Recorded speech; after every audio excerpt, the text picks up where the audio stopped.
Hi guys, this is Jarl DM. I'm going to be playing in a game on my channel, which is going to be run by my new friend Patrick here.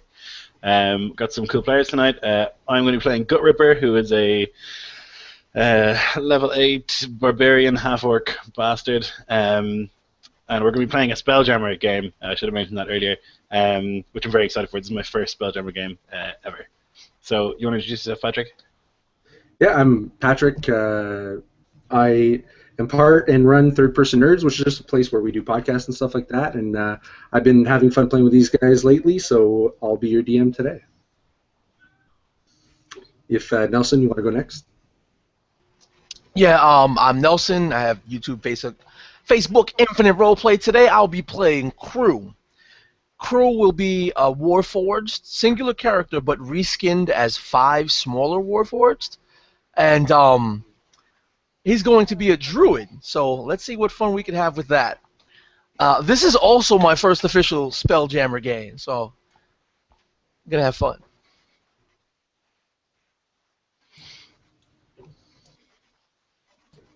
One of the Andrews.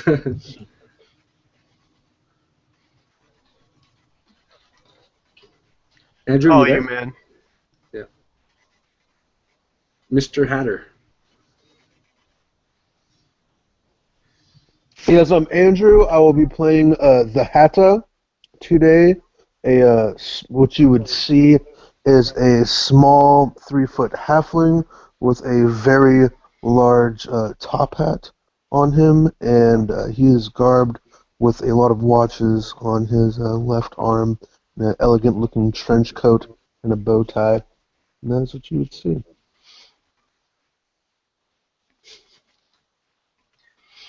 Alright, guys, I am Andrew Knapp. Go by SR2 Joker on YouTube, do RPG stuff, check that out.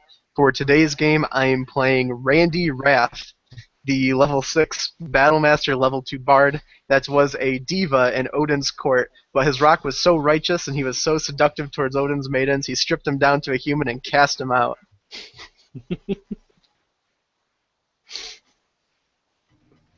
Nice. So you guys are all part of a crew, and your captain's name is Morgan Darkdawn. And Captain Morgan, he's rumored to be escaped from Ravenloft, and people call him Darkbeard, and he's feared all across Wild Space, right? And he's brought you guys here today for what he calls, the catch of a lifetime, basically the prize of a lifetime. And today, as he's addressing the crowd, he's asking for volunteers, and he needs about 4 or 5 men to do something risky to get basically the prize of a lifetime. So he's asking men to step forward. So Gut Ripper will walk forward. He's dragging this fucking hideous, gigantic cleaver behind him. As he pulls it across the ground, steps forward, picks something out of his tusk, flicks it at the ground. I'll do it. Good, that's one. Who else? Yeah, you'll start seeing a very large, oversized Warforged. He's got a large head. He's got like a huge torso. You know, he's a lot of moving gears that are exposed, a lot of smaller plates, patchworked around him. He starts walking forward. He's not wearing any clothes like the organics, not wielding any weapons whatsoever. He goes, yes, my captain will join you. You will need a very skilled crew, and then you see him stand up straight, and the plates start to shift. Some of the gears and metal rods begin to pop out, and he begins to fall apart into like half a dozen pieces, and they reform into smaller versions of himself, all with large heads.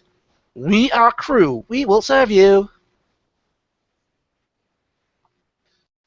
That's 2 or 10, I'm not sure, but I still need some help. Who else? Are we on the prime material plane, Patrick? Yes. Yes. Okay. So you hear this sound. It's like a large beast, maybe a feline of some sort.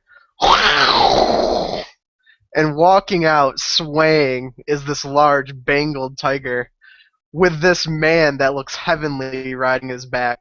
Absolutely gorgeous, like long golden locks. Looks like he's carved out of granite. And on his back is this long electric guitar. He jumps off the Bengal and walks forward. The crowd kind of like parts around him. And he goes, "You can count on me, my lord." A yes would have sufficed, but okay. I need one more. Yes, you see the Hobbit walk up dressed in his elegant trench coat and his huge top hat, and you would see him stand before him, and you wouldn't really see his mouth move, but you would hear coming from him that say, "Yes, I will join if it is profitable enough." Well, very well. You four, well, and that fella, you guys all come to my quarters. Yeah, when the Hatter walks up, you see the four tiny little Warforged, each one of them having a number on their foreheads marking 1 through 5. They all simultaneously turn to look at Hatter, and the one marked 1 begins to speak. "Where is the rest of you?" Well, aren't you a quaint, interesting fellow? He What do sounds you mean, slow. where's the rest of me? I With think he's regard to slow-witted. me? He's slow-witted? Yes, he's slow-witted. What is he good for? He can be a cannonball. Yes, he can. Wonderful. Welcome aboard. Let us continue. Well, I think Uh, Randy looks at Hatter over the shoulder of these small Warforged, and he takes his hands and goes like this, acting like he's a robot, mocking him.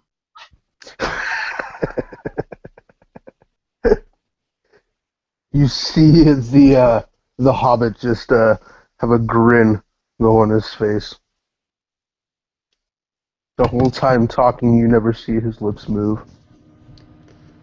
Awesome. So then the captain says, "You four again, into my quarters, and I'll tell you about the mission." And moments later, you guys are all gathered in the quarters, and he goes, "You may have noticed we're approaching an asteroid field." And at the whole time, Captain Morgan's also always drinking some whiskey, and he's getting, fairly drunk during this meeting. But he explains um, that the prize, you see, it's a large galleon, and it's well armed. It's got many cannons and a good sized crew. We won't take it easy. And he explained, and in your ship, you guys have what's called a hammer ship. And in Spelljammer, that's a great pirate ship because what you guys got in front of it is a large animal bone. And you guys can just ram into ships and, change their gravity and basically assault them before they know it. But the captain's explaining this time, that's not going to do. We have constructed a plan. It's funny you said he might be a good catapult. Mm, and then at this point, he introduces the quartermaster, who's a small, deep gnome. He's wearing goggles on his head. His name is Snade, and Snade explains the next part of the plan. Snade's got a staff, and he says, "This staff, if I touch someone, I'll turn you into basically a wooden cocoon. It's called softwood. And I plan on, we're going to park next to an asteroid, and I plan on launching you guys onto the ship. Minutes after you guys arrive on the ship, the softwood will dissipate, and you guys from inside the ship will be able to take this large galleon, you four." And you guys might be wondering right now, they seem a little bit drunk, but you guys have been with this crew for a while, so you guys probably trust it. What do you guys say? Sounds like a fun plan to me. So you're telling me you're going to turn me into a cannonball and fire me into a ship, whereupon I will escape from this cannonball and murder things. Yeah, that's a good summary of it. Yep. Yeah. I like it. Crew, the one marked with the number 2 on his head, turns to Gut Ripper. He goes, "Yes, you can be a cannonball. It's not so bad when you get used to it."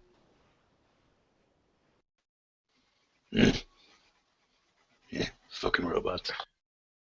I pull out a guitar pick and I hand it to the gnome, and I say, throw it in that wastebasket on the other side of the room. Very well. I don't see why I should do this, and so he throws it, and somehow his hand overextends, and it lands right in front of him. Oh, I just look at the others, and my eyebrow goes up, and I go, that does not win my vote of confidence. well, you see the catapult. I only have to hit a lever. There's very little chance of me failing. Very little. Very little. You're very little.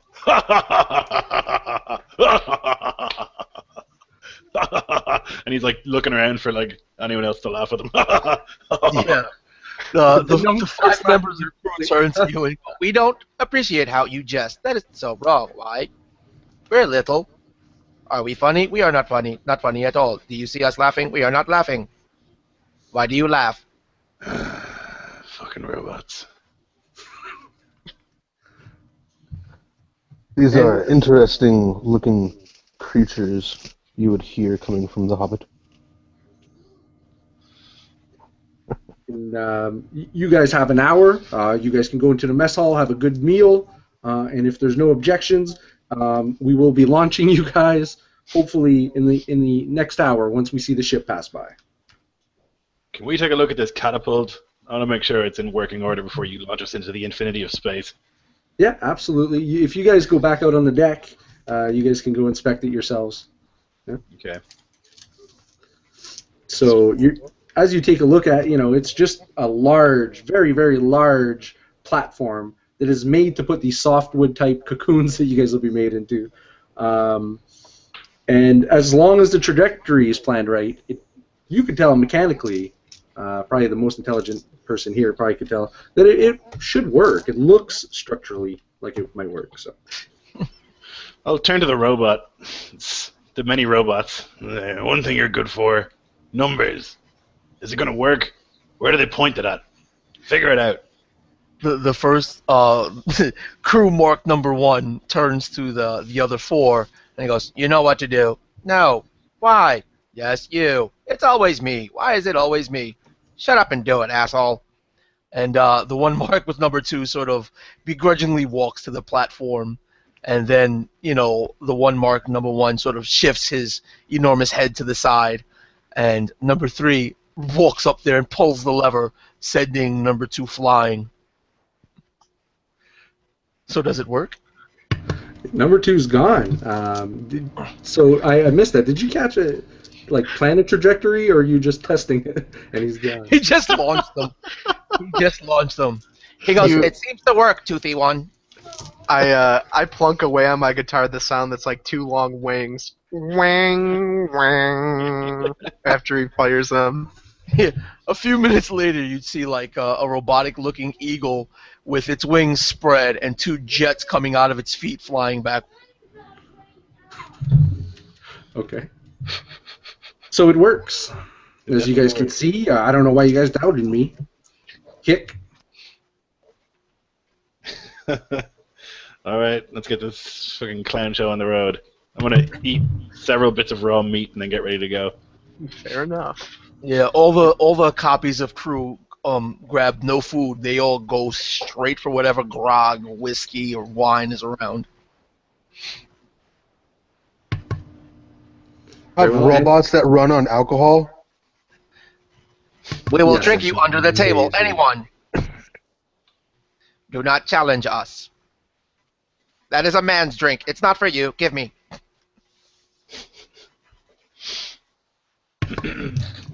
So assuming that's all the preparation for the journey, the time comes, you guys hear the lookouts, the ship's coming, and there's a little bit of a panic, and the quartermaster comes and finds you guys, and he says, "You guys ready? It's now or never." How come we have to be wooden? Can we not just fire me with my axe? I suppose, and you guys know at this point that you guys have preservers, of course, that you guys can thumb.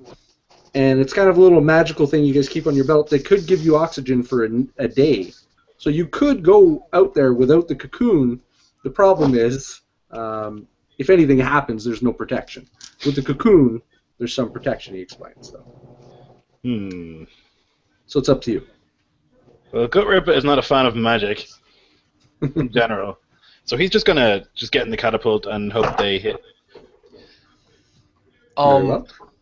Do I get 5 of them, of those belts, because there's 5 little copies of me? I You assume that breathe. you can recombine into one, but if you can't, they'll fit. They can, they'll but fit they're all, not. they're not going to. They're going to fit all 5 of you in one cocoon, so you guys will break up like a cluster bomb. We need a belt, each one of us. Do you want us to suffocate? Oh, the preservers, sure, and each of you guys would have belts. It's just a little. I should show my hands here. It's just a little amulet like this size, and so. So, And, just sorry, we have Chabe managed to make it, so he's actually gonna make an appearance, which is good. So, Oh, cool. do you just want to quickly say who your character is, Chabe? Chabe? Where are you at now? Hey, yeah, so we're just about to be launched from a catapult at another ship. So maybe just say who your character is or whatever, and we'll assume So that you were there. So I'm in the background, just an unnoticeable face who is yet to be revealed. And the captain goes, "Well, it does look like we have room for a 5th. You there? Get ready to be launched." Okay. He looks distressed, but then there's a slight smirk under that distress as he looks away from the captain. Prepares himself, grabs a bunch of a rucksack over his back, trumples out through his small coat and his puffs coming out of his shirt, rolls up his sleeves a bit. But of course. Randy walks over to the edge of the ship and turns around, looking at the men. You fools! I don't need to ride a catapult! Behold the power of the Supreme God! And I hold up the guitar and I just plunk on it. I go, yeah! And I look up and I'm waiting for lightning to strike me. But no lightning comes. And you see me lower the guitar and I'm like, oh, right, I'm exiled, I forget. Yeah. Go ahead and shoot me across. I'll wear this wooden cocoon thing and I jump on. And so you guys are each positioned, and one by one, Snade walks up to you guys and touches you guys with his little wand, and a cocoon of willow wood kind of forms around you. And it's kind of, you guys are inside it at this point. You guys can hear murmuring outside, and all of a sudden, you guys just hear the loud, yelling of a Snade, "Fire!" And all of a sudden, you could feel that you're being propelled. You can't see anything, and so Barbarian, did you take a softwood? No, I was hoping to just go naked, basically.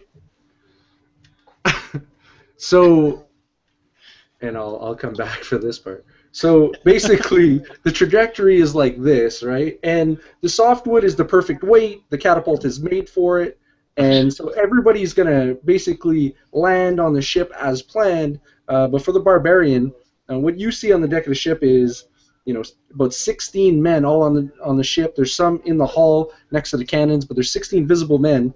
And if you can roll kind of a deck save, or maybe athletics to see if you can aim where you're going to land. Okay, sure. Athletics is good. Or acrobatics, whichever one. Can I be in a rage in the air? Is an important question. Sure. I have hyped myself up. When I get into the catapult, I'm like, okay, here we go. Slapping himself in the face. And he's like, oh shit, I'm not going to make it. And so he rolls his athletics check with advantage because he's raging. So that'll be a 19. And so you see these sailors. They're very they're from a local empire, and they're well armed, but they're not paying attention to kind of you guys coming from the top. And so you're going to land on any one that you want. So maybe describe how you land. Oh, hell breaking yes. your fall and kill a guy. Perfect. Okay, so up in the air, or not the air, I guess, the non-air, Gut Ripper is... Space. carrying this gigantic cleaver, in the air next to him, and he kind of reaches the zenith of his arc, and then just like lifts it up above his head and begins to fall downwards, and then he just starts screaming, "Rah! Murder, death!" and just goes right through a guy and embeds the cleaver like really deep into the deck of the ship. So he like cuts through him, and then he's just like sees the rest of them, and he's like just beginning to try and pry this blade out of the deck of the ship.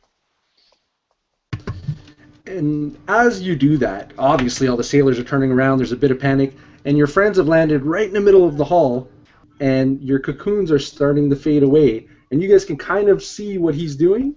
And at that point, I just asked everybody to roll initiative, and I'll give Gut Ripper a surprise round as well. Okay.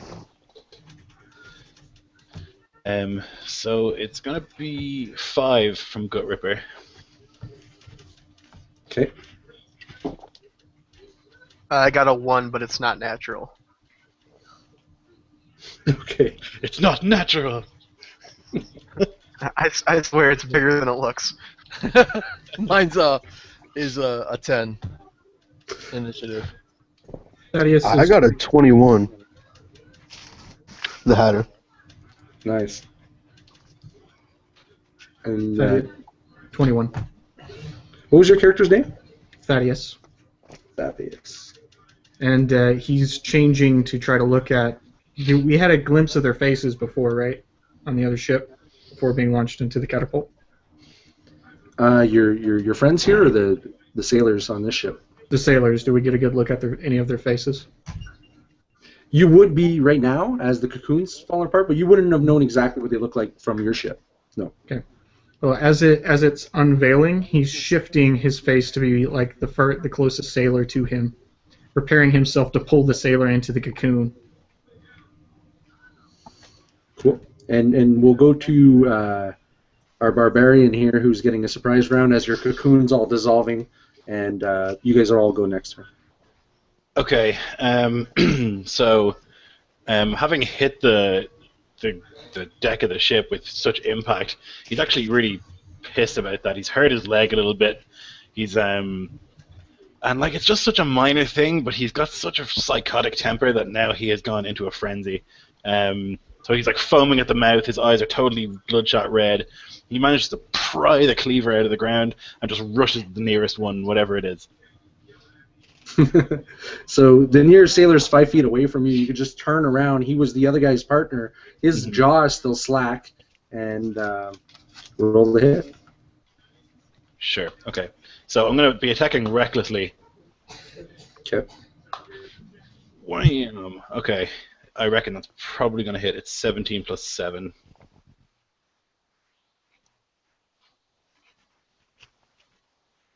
I think you're muted. I can't hear what you're saying. Oh, sorry. And you're just able to hit him just before he gets his guard up. Nice. And you can roll your damage. Okay. Oh, man. Okay. It's going to be 9 points of damage from that attack. Okay. And Do you have then attack again. Once again, recklessly. So that's going to be 12 plus 7 is 19. That's a hit. Okay. And that will be doing 17 points. Describe as you kill the second sailor. Gut Ripper basically rips this cleaver out, and with the first, basically when he's pulling it out of the deck, he just like slices at the dude's belly, cuts it a little bit open, and the guy is off balance, and then he just swings it over his head. And even though it's a cutting weapon, it's almost the bludgeoning hit that does the damage and just crushes this poor person. Gut Ripper then pulls it out of the ground and holds it in one hand and just like roars at the sky. Awesome. Next would be Thaddeus or Hatter. Your cocoons are, completely dissolved, and whichever one of you guys want to go first. All around you, there's still 14 men all around you guys. There's 7 of them within 20 feet, and then the rest of them are on the upper deck behind you guys. Okay, so he recognizes the fact that a disguise won't work in this particular situation. He didn't compensate for how fast the cocoon would go. He takes his sleeve and he tufts it in a little bit more. He pulls out. Go ahead. Sorry. You go ahead. No, sorry. You're good. My bad. Okay. He pulls from under his sleeve, and with a twick of his nail, he cuts open a bit of his flesh. Tentacles spiraling and blood form around his arm. They dance around like confetti in the middle of a party, and in his celebration of the orgy that's about to happen, spirals of blades form out of his blood and sprinkle into the area of the men that he just saw. Casts Cloud of Daggers, 2nd level. Cool. Do they have to roll a save or? I believe so.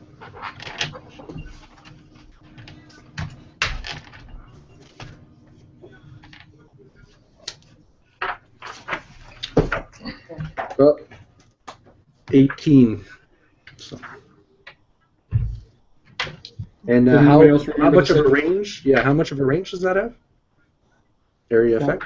It would be 30 feet, I thought, in the range, but area effect is So one fails. It's a 5-foot square. 5 foot square. 5. Okay. Oh, correct. Okay, so the one that you did hit, he passed. Thanks. All right. Cloud of Daggers. And It's 44 slashing damage. so the guy that you hit with that, even so, he'll take half, but he's just barely standing. He's bleeding all over the place. He's on one knee, but he's still breathing. And it will be Hadda's turn. Well, it's it's 13 damage. Well, half of that. So. Oh, I thought you said 44. Sorry, my bad. No. 4d4. 40. Oh, okay. Well, he's a little bit less injured. Sorry. Hatter, go ahead. All right. Is there like a crow's nest, if you will, on this ship? Yeah, right behind where you guys landed, there's the main mast, and right on top of that, there's a crow's nest, about 60 feet up. Awesome. I'd like to make my way up the crow's nest. I don't know if I have to roll for that or not. Well, there's just these little pegs that you can like climb onto. So if you're a sailor, you'd probably be used to that. So if you just roll, Awesome. you wouldn't even have to roll. I'm sure. What's your athletics passively? Athletics passively is going to it right now. -1. Acrobatics is a 3. Okay. Well, roll acrobatics just to see. Okay. 14. Okay, so you make it up, or however far up you can go on this turn. Okay. And crew, it's your turn. Okay, so as you see the the cocoon sort of dematerializing around crew, what you see is only 3 of the 5. You see number 1, number 4, and number 5. All right. Number 4 is manning what looks to be a mechanical cannon with 4 robotic arms as the feet, as the quadruped manning this cannon. And number 1, his eyes are just flashing red, and you hear him going, yes, fire! And the cannon starts to glow bright with heat, and the tip of the cannon begins to spin. And under the feet of one of these sailors, the ground grows hot and bursts into flame as he does conjure bonfire. It's a DC 16 Dex check. And a fail. So he takes 5 points of fire damage. Are you attacking the same one the Cloud of Daggers did, or a new one? Yeah, sure. Actually, no, a different one. Okay. Do you have anything else on your turn? No. And so, Gut Ripper. Murder! Nearest one is going to get cleaved in twain. So run at the nearest one, attack it recklessly, incredibly recklessly, not a care for my own safety. Okay, it'll be a 20 to hit. It's definitely a hit. Okay. I can re-roll that because I have Great Up and Fighter. So you can re-roll 1s and 2s on your damage dice. Okay, so 6 plus 7 is 13 for that attack. Cool. And next And attack... He's bloodied and he's maimed, but he's still standing on both feet. Okay, this one should do it then. That'll be 18 plus 7 to hit, so I think that'll do it. Yep. And then, looking at 12... No, sorry, 11 damage for that one. Oh.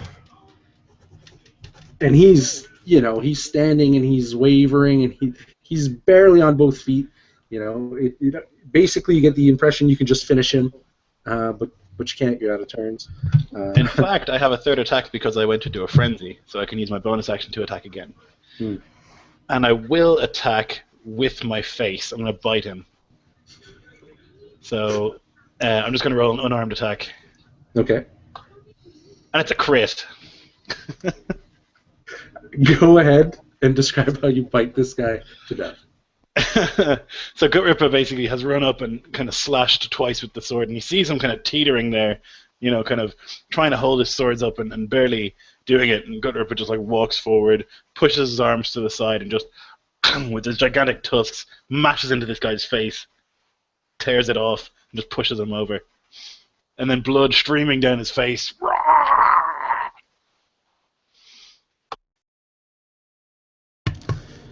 So on their turn, they're gonna just before Randy here, all the guys on the deck, the 7, are gonna come up and they're gonna aim their crossbows, and they're gonna try to pick some of you guys off here. And, Does the guy start his turn on that still in the cloud of daggers? Yeah. So the one guy, on your left that's not on the platform. Yeah. He'll take 44 slashing damage. Ooh, okay. Okay. Cool.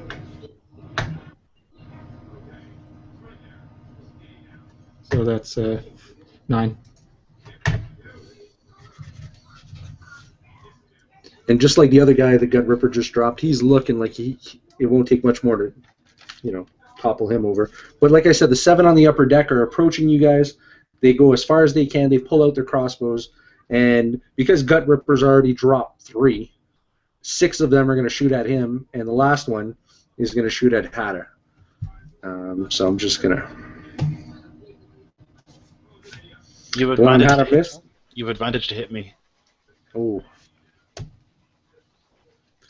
It's 4. No, I already know what's a hit. So, okay. First one misses, even with advantage. Second one hits. Third one misses.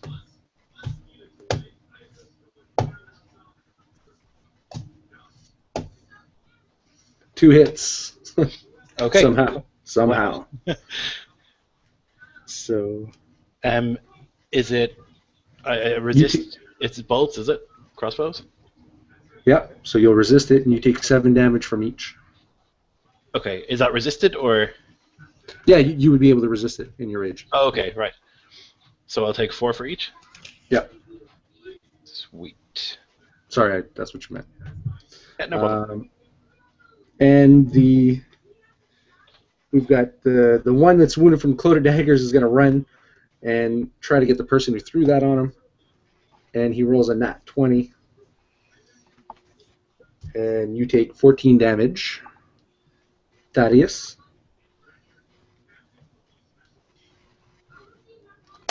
And, oh my god. The other one approaches, and he's going to go after Crew, and he gets a nat 20. And so, Crew, you're going to take 14 slashing damage as well. I disbelieve. Yeah. You have advantage on those, Nelson, I think, in all games.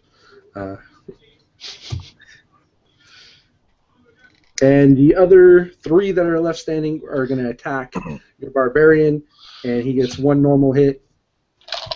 And they get advantage. 2 hits, and so you take another total 8 slashing damage. Okay. And it is now Randy's turn. Alright, so I bust out of this soft wood, and I have my guitar axe above my hand, and you see me turn it, and you see the blades on the body shimmer. And I see the guy next to Thaddeus, so I run forward and make this great cleave with my guitar. That's going to miss with the first attack. It's only a 10. Attack again. And I'm going to use a superiority die to do a precision attack, so I get to add a d8 to the roll. Okay. That's going to hit. That'll be a 27 versus AC. Yeah, that's a hit. Yeah. Oh, yeah. That'll be for 11 points of damage. Okay. And you got any other actions? Nope. That was the same one that's taken all the damage from the Blade Storm, right? Oh, Or that was the that one you were saying? Pot of Okay. Daggers. Okay, Yeah. he's done. Okay, I thought it was different. Okay, Okay. he goes down. So- Go ahead. Alright, so the axe comes down, just splitting his head and stopping right above the collarbone. You then see me start hammering the frets, and this like crazy solo just bursts out of his head and makes it blow up. And as it does it, I turn around and I look at Thaddeus, and I'm going to give him Bardic Inspiration as my bonus action. And I'm going to say, "See how it's done, Thaddeus?" The the blood swirling around his head starts twirling around the fingers of Thaddeus, at least a few of the drops. He licks up bits in between his fingers. Delectable. I'll gladly accept it. And with that, Thaddeus, it's your turn. Okay, so there's 6 guys in front of me still? So on the lower deck, you have 2 guys that are wounded and 2 guys that are fresh. On the upper deck, you still have all 7 sitting there with their crossbows. Now you guys can hear kind of rustling of men on the decks below. So you know there might be more coming. Alright. So the Cloud of Daggers is still up. So he turns to Thaddeus, or Thaddeus turns over to Randy. Make good use of that. Looking at the swirling blades of blood going around, and he sets his sights over toward the top deck. He spindles some of the blood up from the wrapping around the blades. He forms it, and it starts crystallizing and coagulating. He shoots some of the crystals off with a dash of both of his fingers. He's casting Ray of Frost at one of the... Awesome. Okay. Which is... Was that a D8, if I'm not mistaken? Chill Touch. Sorry, Chill Touch is what I was doing. Ray of Frost, Chill Touch. 8, so that's 2d8. If I make the spell attack. So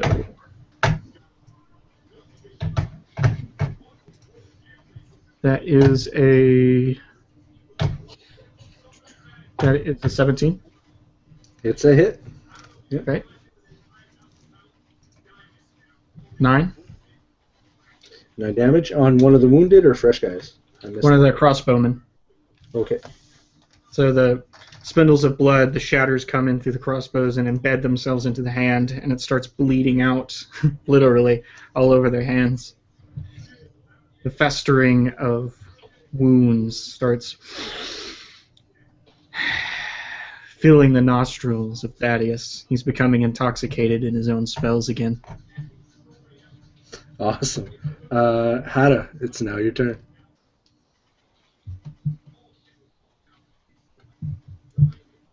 Awesome. So I made, let's see how much progress I made. 25. I'd like to go another 25 feet up the to the crow's nest. Okay, so you'll be close to the top. Do you have any kind of one-handed things you could do while hanging up there, or no? I mean, no, not really, not. Okay. I mean, if you let me cast inflict wounds with one hand. If it normally takes 2, no. That's a touch attack, right, as well? So you have to be touching them. Yeah, so especially not. That's a good point. That's a good point.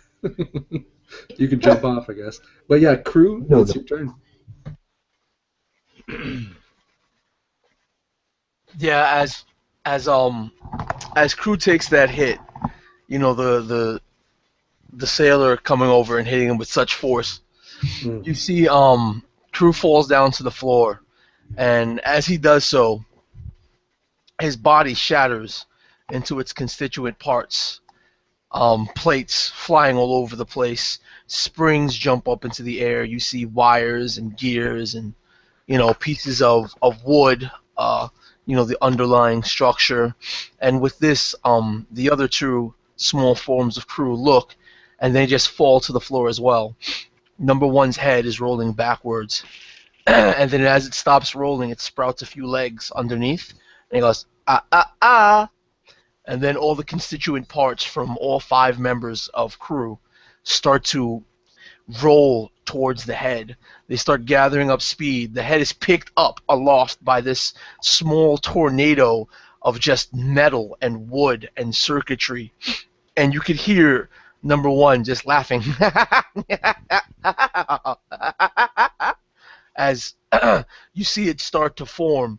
And then and then he reshapes, and he's this giant, massive, huge just being, this huge robotic looking ape. And you can see one of the ape's eyes looks like a normal lensed eye, but the left eye is actually number one's head. And the eye looks down and says, you done fucked up now. And I polymorph myself into a giant ape. And and then he looks up in the air and just starts pounding on his metal chest. Boom, boom, boom, boom, boom. Assuming you wild shaped into an ape too, right? Okay. Nelson? Polymorph, not wild shape. Okay, just making sure. And you're attacking? Or no, you can't, right? So Gut Ripper. Okay, these guys who are on the upper level with the crossbows, how high is that upper level? There's a couple steps on either side of the deck, right? You guys could just run up. So would it be jumpable though? Because that would look much more exciting. Yeah, it's about 10 feet up. So if you fucking jump. Okay, athletics or acrobatics? Acrobatics, yeah, or whichever one actually. Well, I have advantage on athletics checks, so I prefer that. But acrobatics makes more sense, I think. I don't know. Whatever you think. Well, if you think acrobatics makes more sense, let's go with that then. Okay. Alrighty. Okay, 11 plus 6, so that's going to be 17. You make the jump. Excellent. Okay, so Gut Ripper just starts sprinting. Is the ship made of wood? The ship is definitely made of wood, yes. Okay, so yeah, wood splinters under his feet as he just gets up speed and just right into the air, just barrels into these crossbowmen at the top and starts swinging like a crazy maniac. So he's going to make 3 attacks at preferably 3 different people. Each one more reckless than the last. So the first attack will be a 12, that'll probably miss. The second one, will be a 13. Okay. That'll miss. And the third one, there we go. Okay, 18 plus 7, so that should hit. Yeah, that's a hit. Now there's one guy up there that is wounded from Thaddeus. Is that the one you want to hit with your third attack?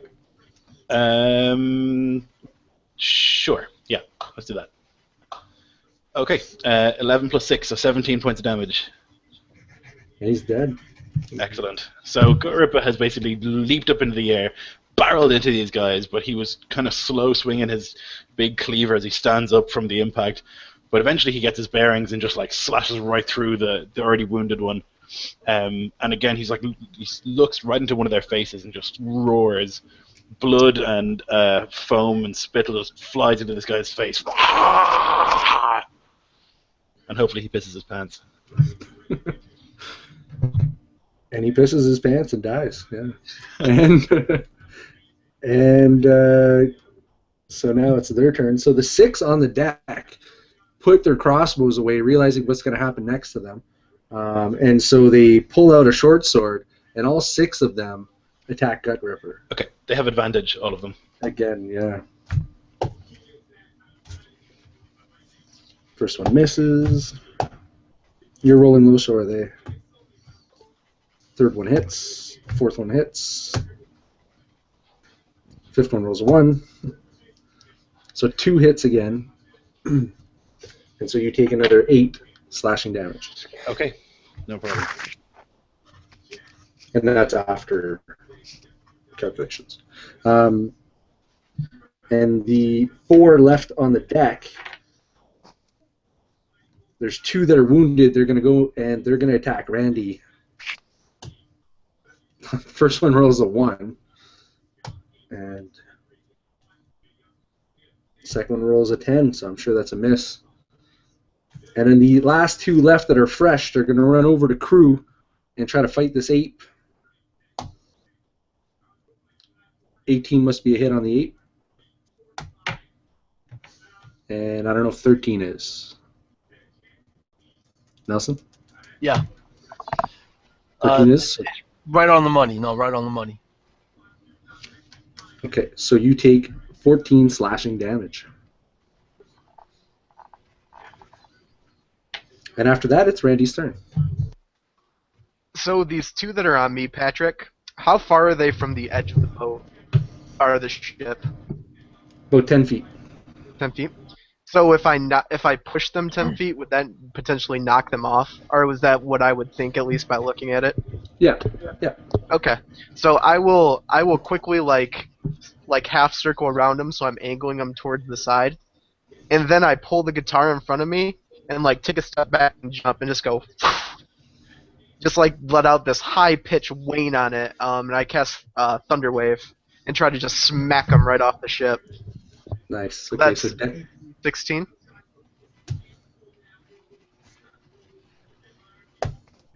one fails, one passes. Alright, so the one that passes takes half of 2d8, so I gotta roll that. 12, so he'll take 6 points of damage. Okay. And And the the other other one, yeah.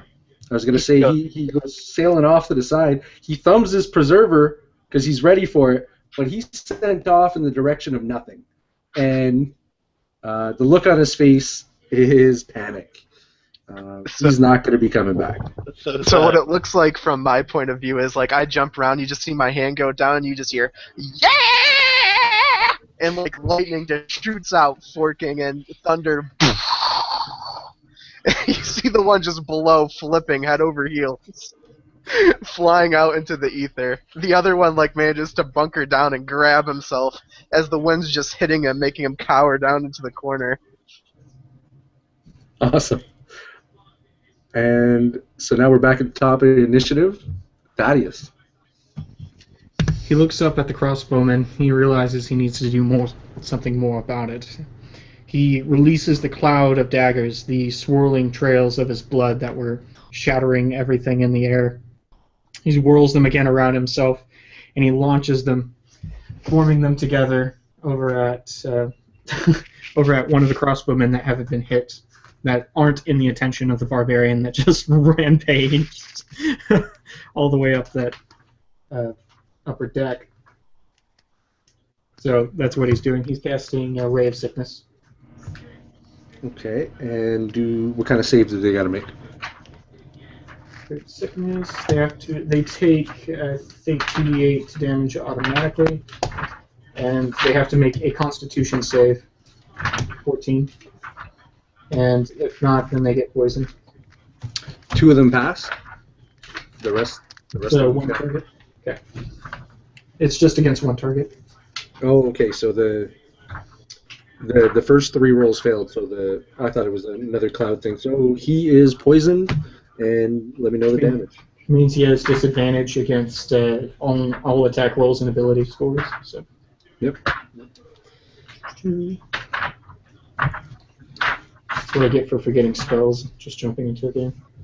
It's all good. So I have it here, Jeppe. Do it. A ray of sickening greenish energy lashes out towards a creature within range. 2d8 Make a range poison attack. damage. Yeah, 2d8 poison damage. And you make a So- con saving throw. If you fail, the target is poisoned. Yep. Okay. So you knew it. that's 11. The blood seeps into his arm and starts swirling down up into his nervous system. Start feeling the strain on his very eyes as his vision starts blurring.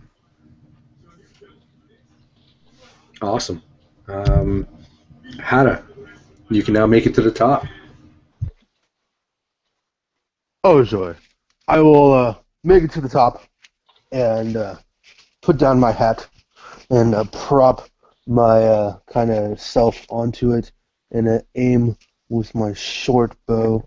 And who's the biggest one I can see right now? I would be aiming for that one. Just the From the top, actually, you can look down and see near the helm room at the back of the ship, there's a man coming out, and the ship's still moving, so you got to assume, you know this about, wild space, that the helmsman is still on the ship's helm, but that guy coming out, he looks very important, he's got nice clothes, you can only assume he's important. Awesome. I will aim very precisely, and not a kill shot, but aim right for his gut. And that will be a... By the way, I'm using a sharpshooter, so I'm taking -5 to hit, plus 10 damage. 14 to hit. That'll be a miss. And Darn. when your arrow kind of lands on the deck right beside this man, you can hear him start barking out orders, get that guy in Eagle's Nest. But it looks like the crossbowmen are a little bit busy. And on that note, it's Crew's turn. So Crew, in this massive robotic ape form, this huge form, he just raises one of his huge robot hands and starts barreling down. You could almost hear the wind from this atmosphere being torn. I can't see what I just rolled. A 3. I see a 3. Oh, Yeah. that's terrible. Yeah, so it's a 12. It's a miss. So yeah, it just lands just to the side of this guy, crackling and crumpling the wooden floor, sending splinters everywhere. And then he does the same with his left hand, and that's a 1. So I'm refreshing the hangout because this is terrible. You didn't roll disbelief. Okay. Gut Ripper, it's your turn. Okay. I'm going to grab one of these. Actually, I'm going to drop my sword and grab 2 of these guys by the throat, lift them up, and throw them over the thing. So I'm going to make grapple checks. It's 2 guys. Okay. I'll start It's my first my contestant. Okay, so I have advantage on athletics because I'm raging. Right. So, bam. Okay, that's 18 plus 7 for the first. He rolled a 16. Yeah, I was Right, happy. so I've got him. And then the second one is 13, so 20. Yeah, you beat them both.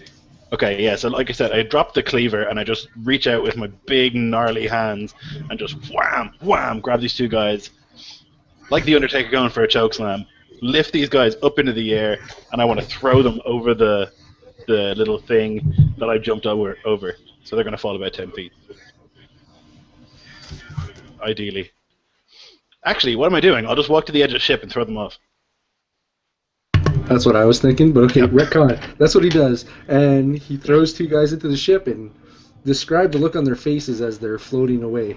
So, Gut Ripper has this gigantic cleaver and he just drops it and he just kind of grabs one, grabs the other, and just like lifts them off the ground and just walks past all the rest of these guys who are just stunned as he walks to the edge of the ship and holds them dangling over the side. He looks in each of their faces and he just drops them. and they just have this look of absolute horror as they just begin to fall. So, having done that, it's now their turn, and there's a couple less. So Is the one with disadvantage still alive?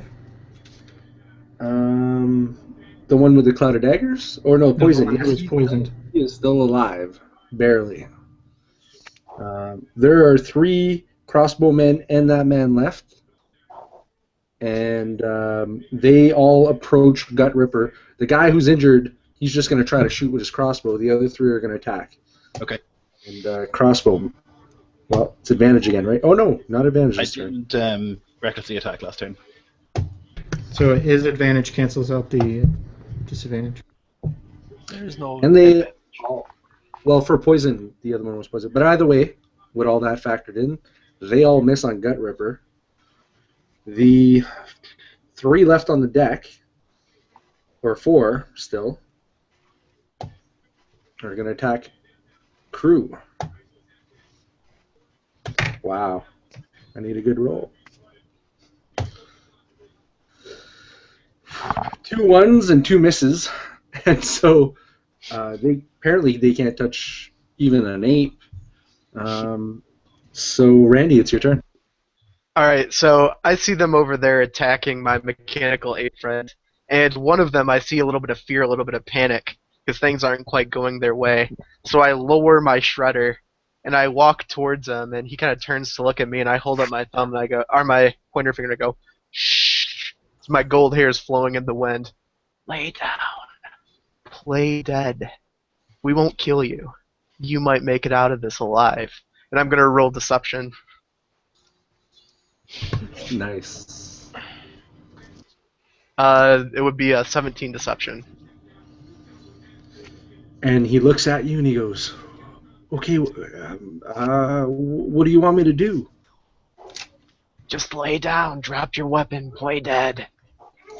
So he lays down and he wets himself a bit, and that'll be Thaddeus' turn. Some of the other men are looking nervous too, like, oh, what's he doing?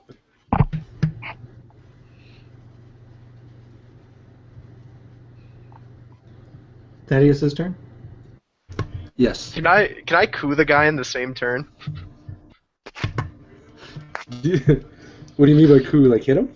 Yeah, while he's playing dead, I want to walk over and take his head off with the axe. If you have an action, absolutely. Yeah. Bam! I'll do it. It's automatic crit, isn't he, while he's on the ground? Yeah, go ahead and describe how the man you just convinced to stand down dies. So as soon as his eyes closed, you see like the smirk and this angelic presence about me, like my hair drops. My grin turns into a scowl, and I raise the axe and just come down right on top of him, his head flopping off. The other men looking at what I did, and their eyes going wide as medallions in shock at how easily I tricked this man into his own death. Okay, that's awesome. And now it's Thaddeus' turn. He thinks to himself deep within his mind, probably will make it. He's expendable as well. He whirls up his arcane focus, something out of the stars themselves, a piece of light whirled together into a frame. He flicks it as he casts, snaps his fingers, and a bubble of blood comes out of the man who is poisoned, rips open out of his veins, shatters into pieces all around him in a 10-foot radius. He casts Shatter at 4th level, 5d8 damage. That would be casting it on the 3 guys who went up against Bone Ripper. And that would be... Or was it con save? Yeah, con save.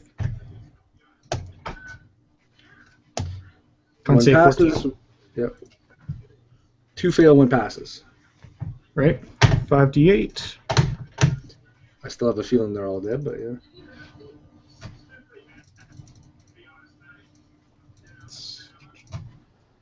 Right? It's 10, 7, so 17, 22.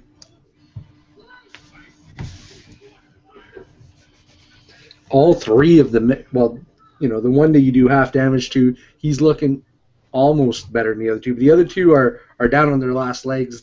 They're wavering. They could barely stand up. So the blood boils out of a man and then scatters around him, and the shards of his own blood get fused into his eyes, into his orifices, and shatters even his own comrades. Anyway. Awesome. Hannah.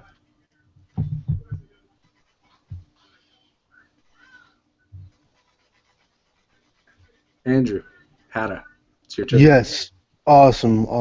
I will fire at the same one. Or did he already run back in, or no? Is he still out there? No, he's still standing out there, and he's now watching for you, and he's in like half cover. Okay, awesome. I will shoot at him again then. And I believe I ignore. Yeah, ranged weapons ignore half and 3/4 cover. That'll be a 16 to hit. This time it's a hit. Awesome. So that'll be a 17 damage. And as this guy goes down to one knee from the damage and the shot, because he wasn't expecting to get hit, you hear men on the crew go, "No, the captain!"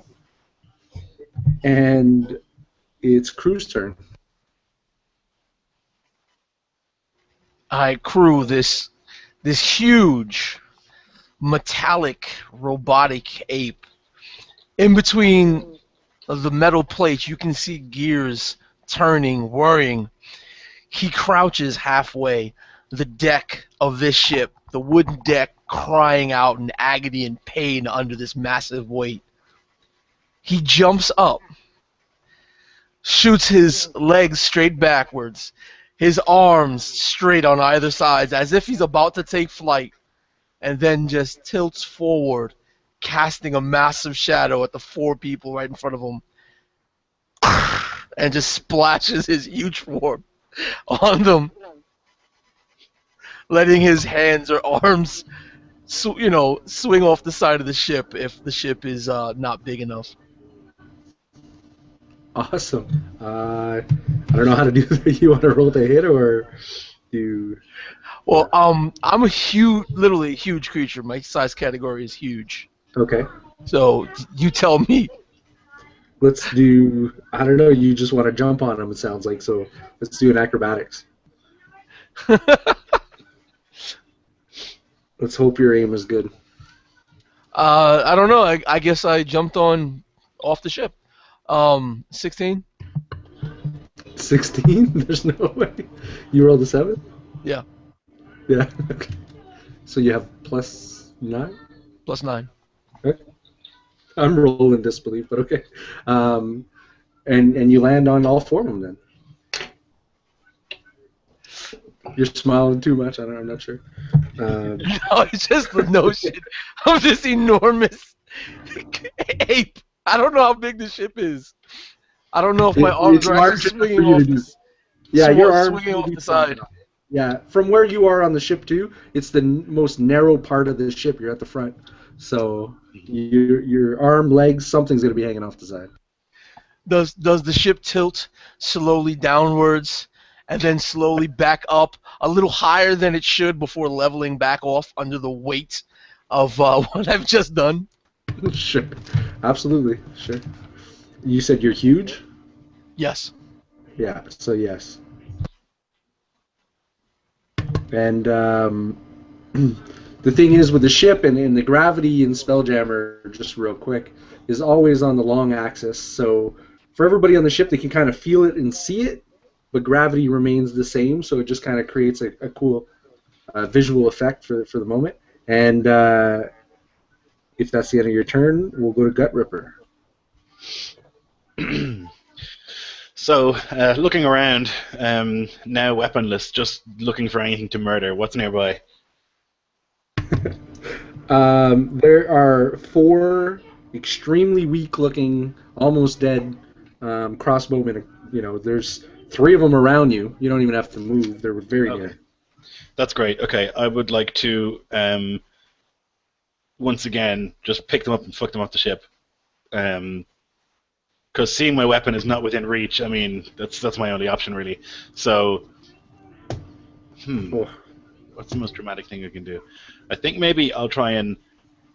Well, they rolled a 10 and a 14, so. Okay, just let you know. right. I'll do it. Okay, yeah, it's a 19 plus 7, and then the second one, 5 plus 7, 12.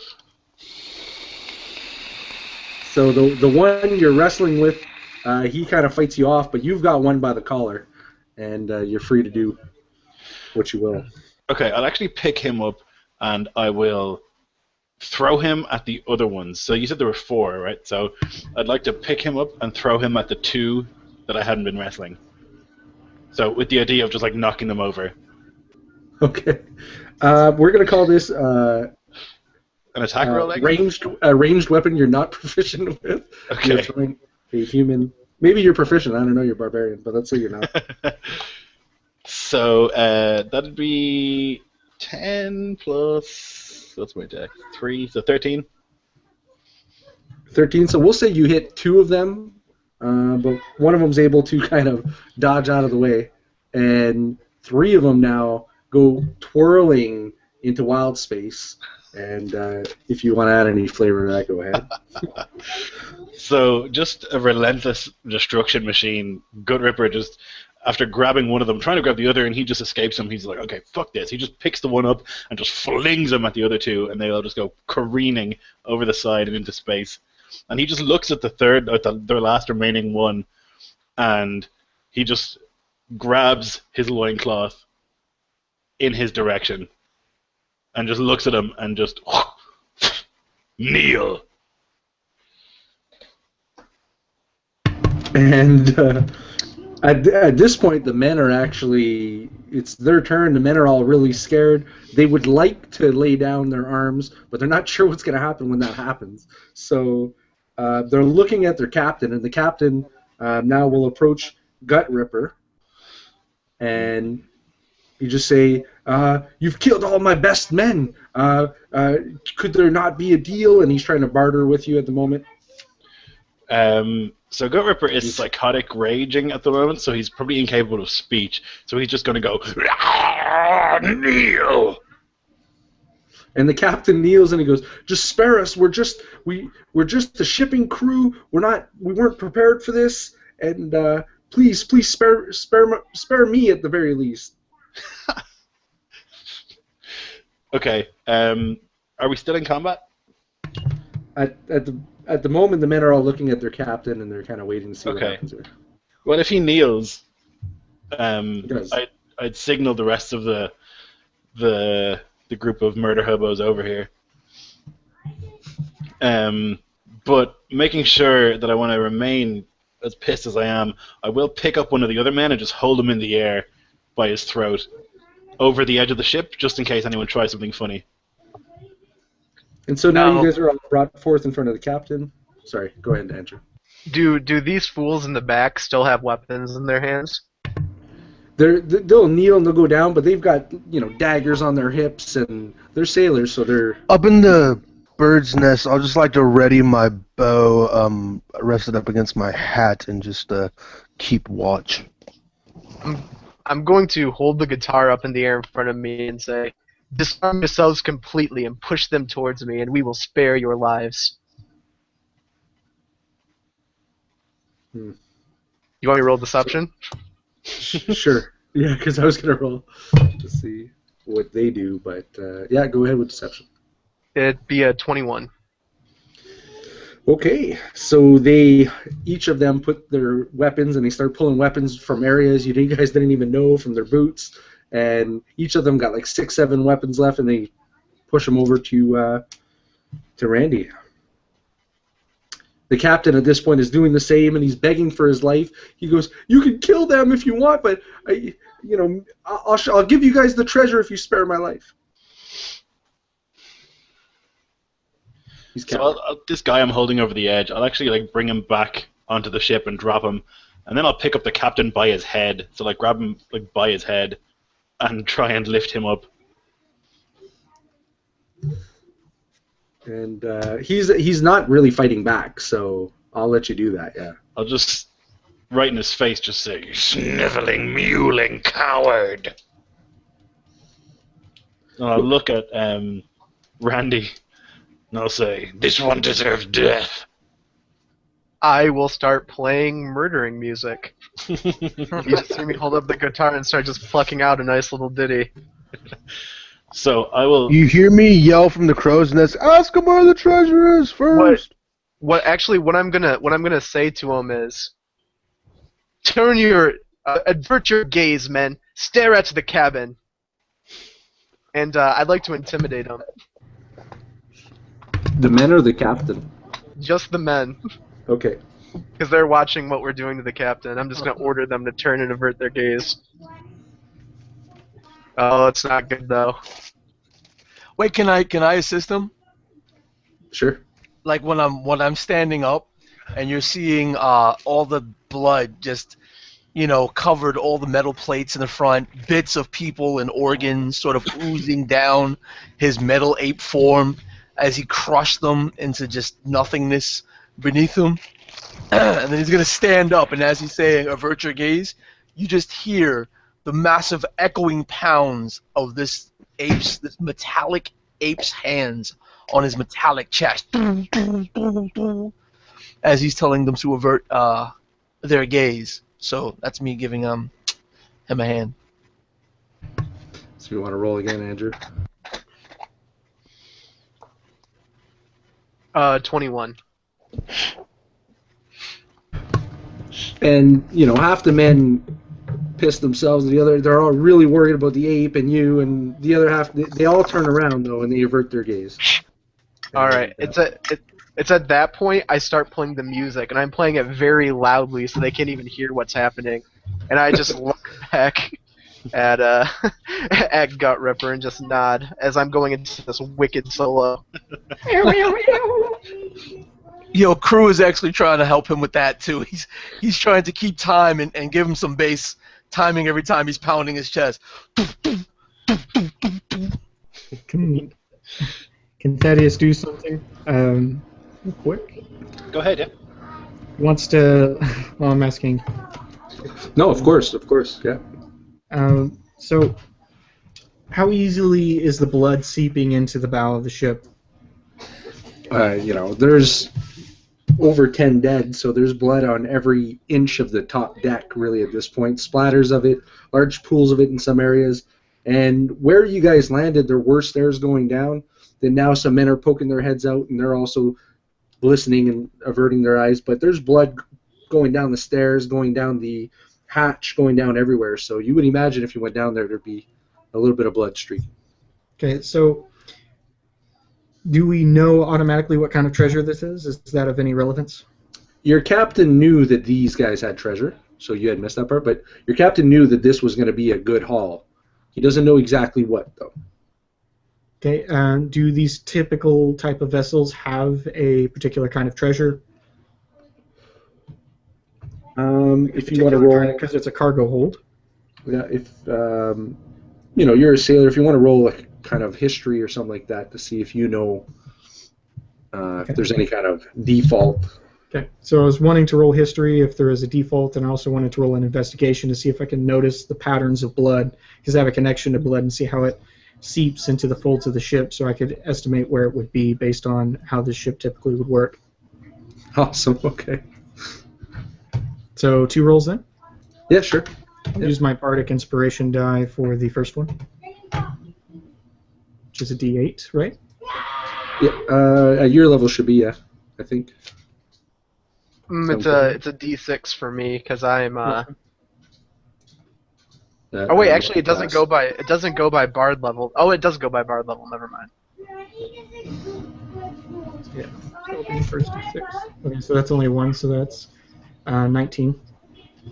Okay, so based For the on what history. you know, this is ships that the local government uses for treasury.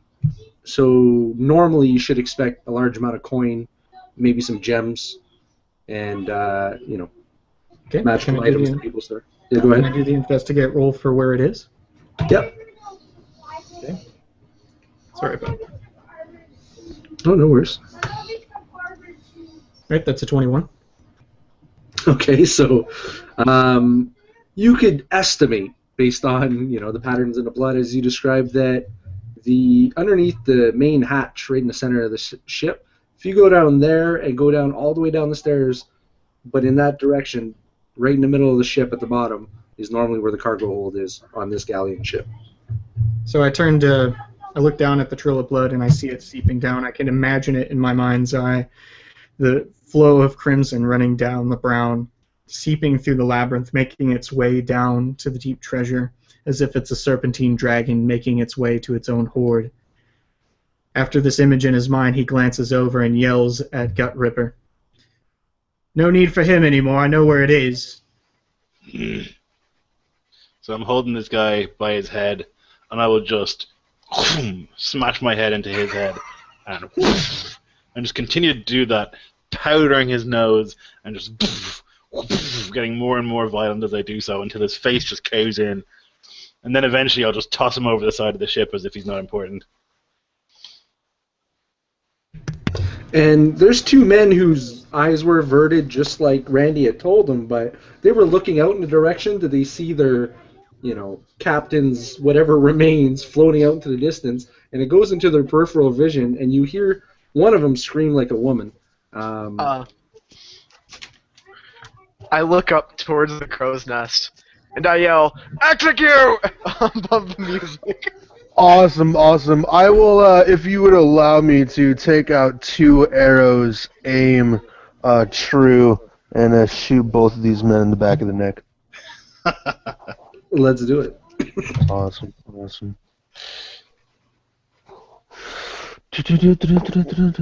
First hit is 15. It's a hit. Right on the money. Awesome. So that's gonna be 15 damage for the first one. He's dead. Sweet. That's one of the guys on the upper deck that was already pretty hurting. Second one, and it makes sense too because I just used War Priest, so I can fire twice. Would be 15 to hit. It is. You rolled the same thing twice, yeah. And that one is 14 damage. And the second one dies. Awesome. And you see these 2 arrows just pierce right through their necks and protrude out the front as a little fountain of blood starts to trickle down their chests. Thaddeus takes his mouth and puts it over the little stream of blood so he can have a sip of it. Then he starts walking down to the bow of the ship, ignoring everyone else, sloshing the blood behind him as his cut starts to heal up and suck in some of the crimson flowing back, as if there's a trail. His feet are rudders, and the path that's leaving in his wake is a small calming ripple, as if the blood itself ushers itself parts like the Red Sea, a literal Red Sea, around his feet. The Hatter shouts down to Thaddeus and says, "If it's blood you like, next time I'll aim for the jugular and make a real show." How many of the men are left? Yeah, From coming up from the deck, you've got a much weaker men. They don't look like they're fighting. You've got a couple dozen of those men coming up now. But of hardy fighting men, you've got I don't know how hardy, but you've got 5 left. Okay. I've got a quick question. As far as the positioning of their men and our men, are they forming an outer ring around us, or are we forming an outer ring around them? They're all still on their knees, looking away unless you guys tell them otherwise. And Randy completely disarmed all of them, so they don't. Because I was gonna ask, like, if I could just, because I'm this huge form, right? I'm so big that my arms can literally fall off the sides if I splay them out. So I just want to put both my arms in the middle and then just clear all of them away. You know what I'm saying? Just like a bulldozer, one on each side, moving in opposite directions. At this point, you guys got a boat full of disarmed. Basically, they're at your mercy. They could be your men. They could not be. it's up to you guys to do what you will with these guys. So I would say to crew, wait, we will find out which ones are worthy.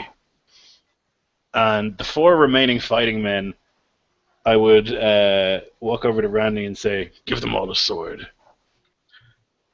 I pull a dagger out from my lapel, not the swords that they actually left, and I use my mage hand cantrip and levitate it over there. And you see it just fall, and the music cuts, and it hits the ground, and I'm gonna yell out, "All right, worms, time to prove yourself. 1 gets hired by a crew, the other 3 dead. Fight!" With that, Crew will just start pounding his chest and then dropping down to all fours, and then again standing back up, pounding his chest, and then dropping to all fours.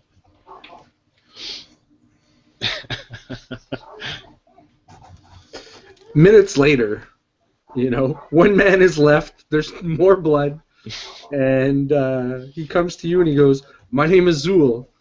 I hope I've done you good." And he's looking at Randy. "You're a sick motherfucker, Zool." And I throw him an apple. Can't believe you did that. That's some dark shit, though.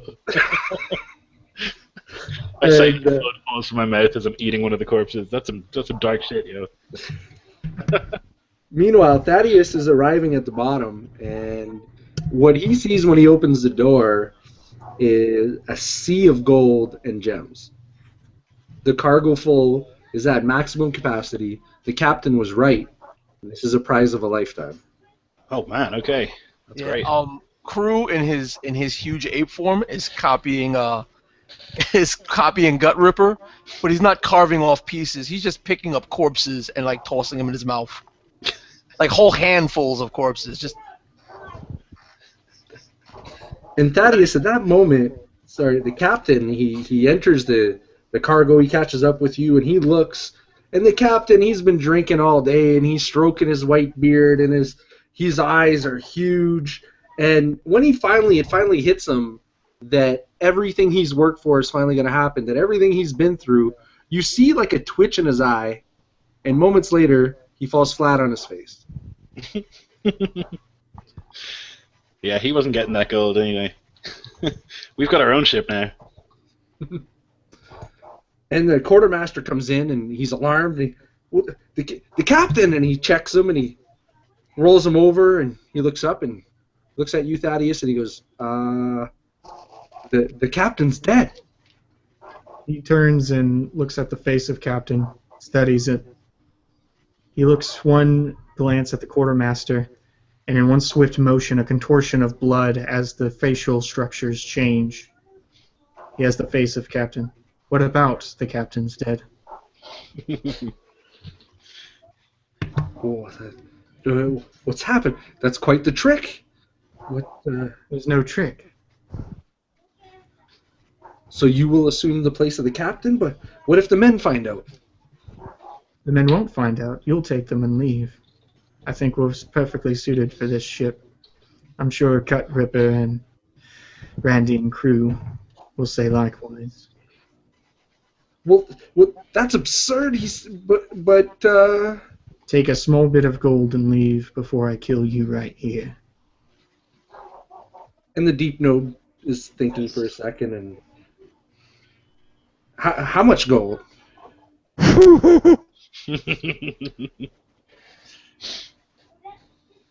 Well, Like that chest over there, I'll fill it up, and I'll be on my way.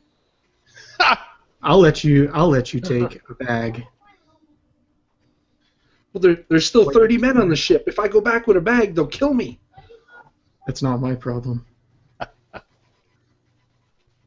You can ask the others for mercy if you wish. It's not my concern. And if you die, I can just assume the role as captain. Either way, he just leaves him in the room. He goes, well, Mad Hatter's crazy, and Randy just plays death music, and then there's the barbarian. I'll take the bag. And he scurries off. You guys now have your own ship. Awesome. Okay, My first immediately order- open fire on the old pirate ship. That's what we do. I want to play a song of restoration for my injured comrades here. Oh yeah. So, Good idea. like, I'm leaning against the cabin of the ship, just plunking away. I'm singing a song about a half-orc warrior named Gut Ripper, who is so fierce that Odin kept him out of Valhalla, endlessly wandering around in the fog because he didn't want to deal with a warrior of his caliber. The Hatter will take off his hat, set it down, take out a tea kettle and cup, pour him a cup of tea, and sit on the brim and start sipping. Now, did Gut Ripper order like fire upon the other ship? Well, I would like to, but I guess we'll have a rest and then we'll. If they start to leave, though, I want to make sure that they don't. Yeah, It's, because I could just jump to the other ship and start ripping it apart. I'm a huge fucking creature, okay? Let me check my Song of Rest here. It is 1d6 extra hit points if you do any healing. Okay, yeah, I guess we'll do a short rest. It makes sense to me. If we have time. Oh yeah, you guys own your own ship and you're in the middle of wild space. So you guys got it all the time. Are we not destroying our previous ship? It sounds like. Now you guys will remember when I described this ship is much more heavily armed than the other ship, which is why you guys were catapulted on. The other ship will not stand a chance if you guys choose to shoot them down. So. Well, It's a matter of loyalty, is do all. we know anything? Like, do we know what kind of stuff we had on that other ship? Was there like a lot of nice treasure and stuff? On your former ship, there's a lot of equipment, food and water, but where your captain's from, Morgan's World, which is nearby. You guys could sail there in a bit. That's where most of the equipment is, and where the small pirate nation, if you will, of just really the captain's people live. So you guys could go claim that as well. But on the ship, food, water, equipment. Okay, well, we need to take all of that, and we might take one or two loyal crewmen. I think we should make them fight for it. Very well. Only the toughest bastards. Fight to the death, you say? We could tell the men how healthy the captain is and see which one loses their nerve. Perhaps he was the traitor. A man like that could join us. I see what you're saying. Are you talking about using my face to create a deception? Yep. Comes up out of the deck, trailing gold, and he's just spilling it, tossing one coin at a time along the steps. Frivolous, frivolous, frivolous. We're just whispering, musing to himself the entire time. He kicks a spatter of blood and skips across the bow of the deck, wearing the captain's face. So what was the plan then? Well, do we pull up beside it? Do we catapult back? I think so. You guys have cannons and no catapults on the ship because only the pirates were crazy enough to do that. I could But- always polymorph and throw them. And then there's that. Do we have a way to communicate with the other ship? It's, if you guys turned around, someone got behind a spelljamming helm, any magic user, you guys would have a good chance of catching up to them because their best spelljammer was likely one of you guys. Right. And Yeah, based what- on what your that magic is. power level, right? Based on your magic power level, that's how fast you can go. So even if they decided to take off, you guys can pull up beside them eventually if they took off. Okay. Well, let's take a little breather. I think maybe Randy should address our new crew. Tell them what we expect of them, which is absolute loyalty or painful death. And Yes, address your captain to his face. oh, I forgot that we don't know that. Leave it to wait. Lloyd to assume he's captain. No. I forgot that we don't know that you're not really the captain. So I'm speaking in my voice when I'm talking to you. is Thaddeus' voice? Okay. Okay, there sure. you go. Okay. And at this point, you guys notice that the small dinghy ship that the quartermaster was going back on has arrived at his ship. And there's no immediate movement, so they're not moving away right away either.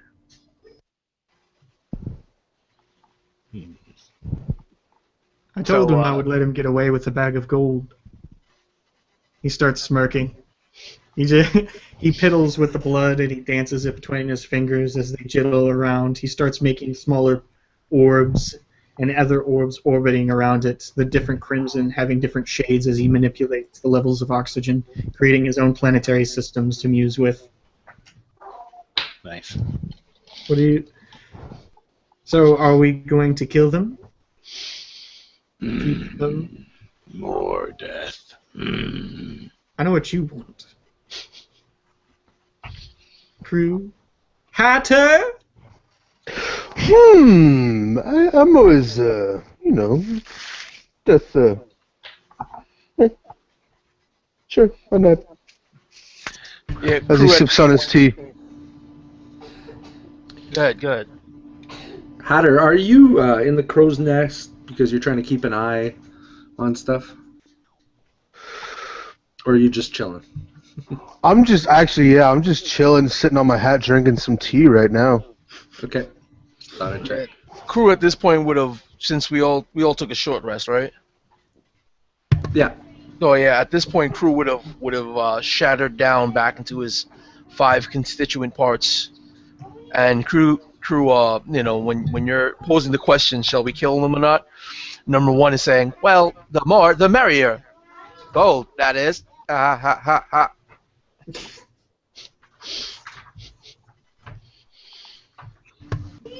Well, I So- think the vote is neutral, and 1 for death. So I guess by democratic vote, death. Then you see crew with the number 2 on his head going. He raises his hand. He goes, "Do I get to vote?" No.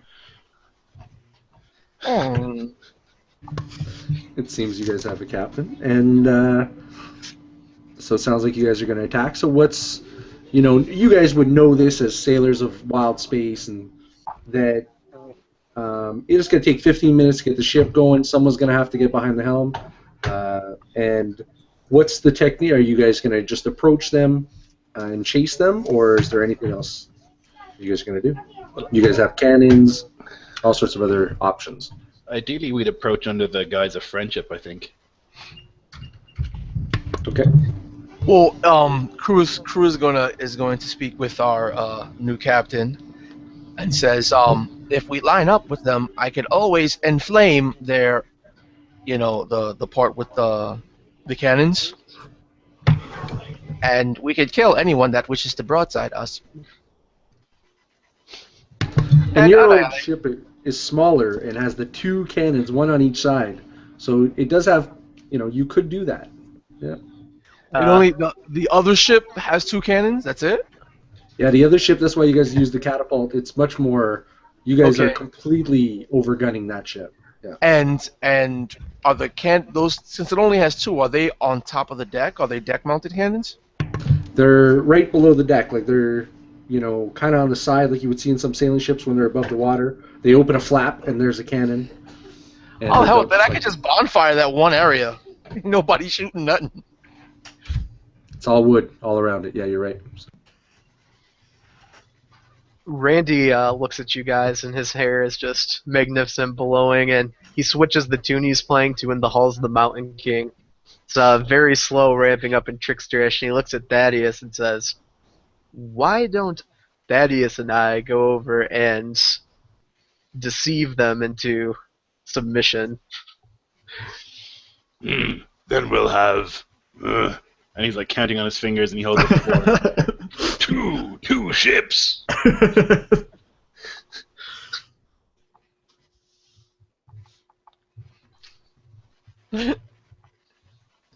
Right. I turn to look at crew.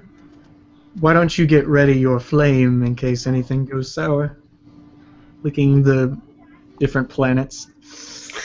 A smear painting an S with his tongue in the air of the blood that he's drooping from the orb from the orb. All 5 of them walk over towards the side of the ship. 1 calls out, 2, 3. 2 just sighs. Oh. And he assumes the position, bending down, taking up all 4s, and then starts to transform as 3 mounts him and starts transforming and becoming a cannon. Okay. So you guys are not spelljamming them over. You guys are going to shoot your friends over to deceive them? Oh, wait, we're throwing you over, or I thought I was getting ready some fire. Oh, I thought we were reporting them as the captain. You're gonna like shoot us out of a circus cannon, Nelson? Oh, no, I thought we were burning them. That's what he said. Get my fire ready. It's up to you guys. We can just put up next to them, and you guys can like walk across. Yeah. That's what I was thinking. And then he threatens it to burn down anything. But I think you have to pilot the ship, Jebba, because you're a wizard. Any spellcaster, yeah. Very Like well then. your highest level spellcaster to metagame for a second will be your fastest. Yeah, I think it has to be, because I know that I can't, and I don't think. Well, I'm the pure It's either wizard. me or Chepe. Yeah. And he's manning the cannon, so I guess I go up and I Is it- try to enter. Is it not just arcane spellcasters? I know in second edition it says priest or wizard, but Okay. we're far from second edition. so- Yeah. I don't know. I don't remember. Yeah. So Chepe, if you could roll a spell attack. Roll a spell attack? Okay.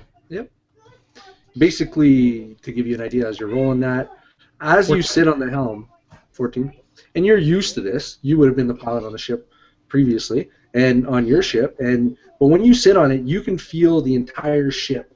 You can feel the hull, you can feel the air around it, and the atmosphere created around the ship that keeps everybody breathing. You can't see outside because you're in the helm room, but you can feel outside. And you rolled enough to take off and pull up beside the ship. The only thing your friends have to keep wary of is as you guys are approaching the ship, there are men in their crow's nest looking over, and they do see you guys coming. So And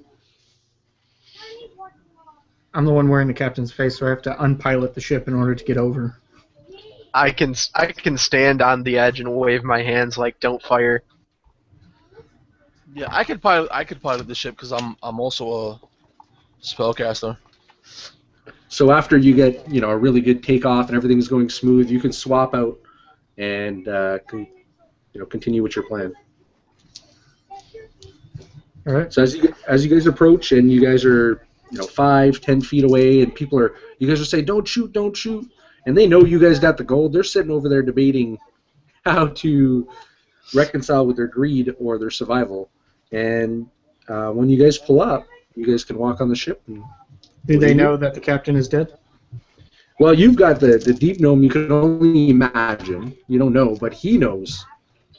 And he went over, and as you guys pull up, he's a short little man, but you can see the crowd around him, and he's talking and trying to tell them and rile them up. And we need to go back. They got all the gold, and he's not really the captain. Oh hell no! So I jump What? across, and my presence is so great. I mean, I'm fucking godlike, 20 charisma, man. People know who I am. So I land on the deck and I start like pointing out, like calling people out, like, "Oh, buddies, yo, what's up, Charles? Yo, Chuck, didn't think I was gonna make it back, did ya? Steve, and then a guy comes forward and I'm like, "Yo, guy, just fucking with you. I know who you are, Roy." And like I'm getting the crowd on my side, right? Everybody's like, "Oh man, Randy's back." I'm fucking hair like flowing. I've got the guitar out. I come up and I take the voice of the captain. I've stripped the clothes of the captain and I've put it on myself for a little bit.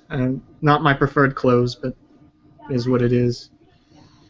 That's quite the inspiring speech. Any chance of giving me any of that? Oh, it's the captain. What do you? And they're all looking at the gnome, puzzled, and the gnome's like, well, no, you see, guys, like he's pretending, like trust me, he's putting on a face, and it looks like he put on the clothes, And even him, he started down himself. There's the trader that stole a bag of gold when I was taking inventory. Little They look at bastard tried to sabotage our Spelljammer helm. Randy, could you take care of Oh. that nuisance? I'll just and they're look so at the men. puzzled.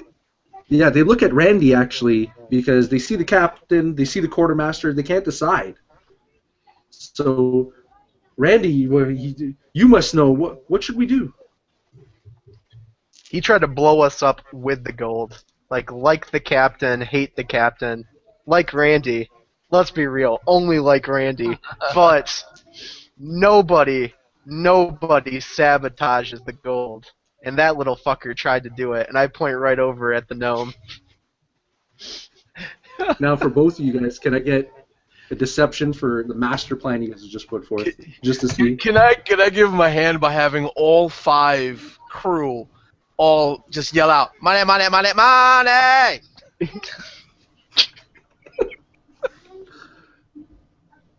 Sure. 14. Okay. 26. Oh God. Okay. Crushing it. And moments later, they're ready to kill the gnome. Fine, okay. We believe you. And your men are completely yours. Amazing. And they're totally dismissing the gnome like, what a fool. We've got our prize. We've got our captain. Nothing's wrong. So what are you guys going to do? So we've got now 2 ships, 2 crews. I mean... And only 1 treasure hoard. We should just go retire. We've made it. And you guys know that your world, somewhere past the blue moon, not too far from here, is pretty remote. Already there's a nice castle your captain built, and with all his ego, he built a moat around it, and he's got large treasure rooms, and you guys know it's a great place to fence off your equipment to, so that'd be the great place to retire. But the problem is you have 2 ships, and how are you guys gonna get there? What's the plan? So I've got a plan. I need to have a sidebar with Thaddeus. So I walk over. Like, the men are sad that I'm leaving, but I'm like, we'll catch up later, boys. And I look over at Thaddeus, and I'm like, looking both Yes. ways, like really creepily, making sure no one can hear. I think we should set up a trap to suss out whoever tried to assassinate the other captain, because while you're wearing the illusion, they're probably going to try to kill you too. I look at him. I'd like to see them try. But then he whispers, why not this? We have a castle, don't we? Yeah. Look on his face, the grimace. The blood is kind of peeling back in his eye a little. His eyes start turning red. He flashes. And I've been needing to feed. So why not have the crew store away in the treasure room? We lock them in and then have our way. None will be the wiser. We'll let them fester over themselves until they starve to death. And then I can have all the raw emotion and agony from their blood I can feast on. So this is out of character. The treasure room's in the castle, right? That's what you're telling me? Mm-hmm. Have Okay. them store away the stuff in the treasure room and then close the door behind them. Lock That's them what I in. thought. I just wanted to make sure you didn't mean on the ship. So when you say that, I'm just gonna nod, and I turn and walk back towards the crew, and I say, "Ha ha ha! Lucky day, man! When we get back to the castle, banquet in the treasure room." Okay. And so how are you guys going to divide the crew? If you guys are bringing back both ship, what's the plan for who's going to be captain of each ship moving forward? We need a pilot, and we need a... I turn over to Randy. Do you mind piloting this one since the crew likes you so much? And since they're more likely to kill me. And then I go over and... well, I turn over to the Hatter, cry out, "Do you mind getting on this one?" Mm, I care not which ship I'm on. And you could. This ship has a couple of low-level casters and people and all sorts of crewmen. They could crew themselves, but they'll move slower, and without you guys, they won't be as well defended. Someone could just jump on board and tell them whatever lies, as you guys can see. So Yeah. Well, crew is capable of piloting, right? And I think, if I'm not mistaken, Hatter's a cleric as well, so they're both capable of Yep. piloting. Yep. So I was going to have Hatter do the one with crew, and since Randy is so popular with them, both of them can pilot the other crew down to the treasure room, and we Yeah, could have the other ship. My I guy think would be you need really capable at piloting. you need me on the ship we just took as well in case anything kicks off. Correct. And so, as the ships are still right next to each other, I just want to make sure. So, Mad Hatter, once you guys are getting prepared to leave, Mad Hatter and Thaddeus, I guess, are on your old ship. No, Mad Hatter and Randy. Randy. Oh yeah, I had that wrong. Yeah. Okay. And let me just check people's perceptive. So, Randy, from the corner of your eye, you feel like you see something move away from the asteroid and below the ship. You look around and nobody else seems to have noticed anything. And it's very dark and it's in the shadow of the asteroid, but you made out something and it was very, very large. And moments later, you guys all feel like a thud at the bottom of the old ship. Everybody's standing there on that ship. And, it takes a little while, maybe 6, 7 seconds, and then all of a sudden, Thaddeus, you'll also be the first to notice that a large tentacle creeps up on the side of the ship. Oh, Jesus. And Hatter and Randy, well, I'll have everybody roll initiative, but you two are the only one there. From the other ship, can we see anything clearer? Right now, Thaddeus, even on his ship, is the only one who's noticed something on the side here. Okay. Oh, come on. I got a high passive perceptione. I No, got but a crit on my initiative, so 23. I gotta did that wrong. It would be, let's just retcon crew saw it and not Randy. Randy's got no passive perception, my bad. I rolled a natural one for initiative. oh yeah, we're going last. Yeah. Oh, I'm not last for once. But So, Nelson, what'd you get? 1? I rolled a 1, so I got an initiative of like 3. Okay. And Gut Ripper? 23. And Randy? 8. And Thaddeus? At this point, Whoops. how long has it been like that we've been flying around? Oh, there's been a lot of time wasted, moving the crew around, getting ready. Ships at least take 50 minutes to get going. So you guys could have had a short rest.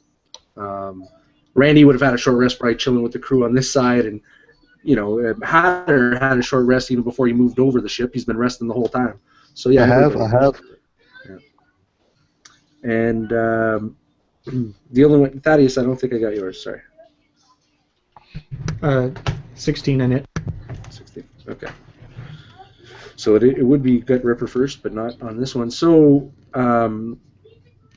before Hatter and Randy can move, the tentacles that you only see the one, all of a sudden you see 11 other tentacles form all around that ship. And now you guys can both see it. But the one that was already visible lashes out at Randy, and you need to do a con save. And I need to find my dice.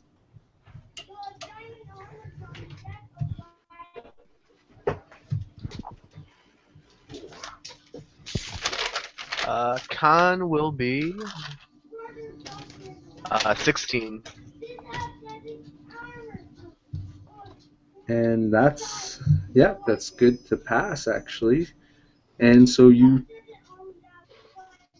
You don't. You can feel some kind of poison seeping into your body, but you shake it off, and it seemed to be kind of a numbing style poison. That's all you could tell. But other than that, you take 7 piercing damage from the tentacles. Still like, oh, I still got to roll the hit. My bad. So you wouldn't even have had the poison, but now you know a little something, and it doesn't hit you. My bad. And it is, I think, Hatter's before you. And no. So you go, Randy. It's your turn. Okay, so this thing takes a swipe at me, and I'm going to just whip the guitar out and just start going to town like a lumberjack, trying to cut this tentacle. So first attack, critical hit. Nice. Oh, wow. Describe how you cut the first tentacle off. Nice. So with my hair just going up in the air, you see a strike of lightning in space. What? And the axe just comes down. Yeah! And you see it go flying off, and people on the crew of the ship are like, what? Just like can't even believing what they just saw. Like tentacles from nowhere. Randy just whacking one off. So immediately after that attack, I look for another tentacle. Do I see one close to me? Yes. Yeah. Within like 10 feet from each other, all the tentacles are around the ship. So. Alright, so I will move to it, take my second attack. It's a 19 on the die, so it'd be 25. Okay, roll for damage. Ooh, that one will be only 5 points of damage. But, as a bonus action, I am going to feign. So that will give my next attack a advantage, and then I will action surge and attack it again. That'll be 21. It's a hit. Only 5 damage again. And the second attack, that's good. That'll be 14. And that's a hit just it is a hit. on a hit, yeah. Oh, wow, okay. That will be 13 points of damage, so a little bit better. And you cut off the second one. So I fly over there, the men just in shock and awe. I double hack this one, it goes flying off, and you just hear this resonant twang of my guitar as I just let out this ungodly riff with space lighting just banging in the background and my hair flowing like electric waves in the ether. And there's calamari on the deck. And so, Hatter, it's your turn. Yes. Awesome, awesome. How many tentacles do I see at this point around There's me? 10 left, and they're gripping onto the deck. Depending on where you think you would have been on the ship when this happened. But they're all on the main deck, gripping on the side of the ship. Okay, okay. What's the highest ground? Is there, again, I'm going to say the highest ground possible, so, yep, I'm going to make my Slightly way up into smaller the crow's ship. nest. Yeah, you could have already been there if that's your default position, and so you're 50 Yeah, feet it up. pretty much, I always look for high ground, yeah.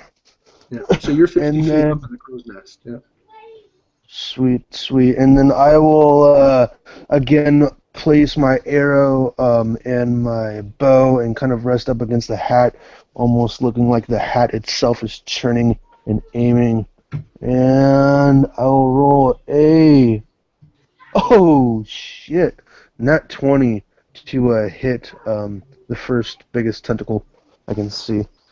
And so, describe how you destroy one tentacle. Awesome, awesome. If I'm going to destroy it, you're going to see the Hatter just reach into his hat and grab about 5 arrows at once and just shoot. And you see all these arrows hit it in a line as it just cuts off this tentacle. And you guys, the creature lets out a large scream. So any of you guys that didn't already notice what's happening on the other ship, the creature's scream will get your attention. And so you guys can now join the fight. You guys would, just a crossover would be about 50 feet for anybody on the main deck. And if you imagine that you're piloting the ship or anything down below, add another 30 feet to that. And we're going to start with Gut Ripper. Okay. Do I think that I can? Can I see the creature under the ship?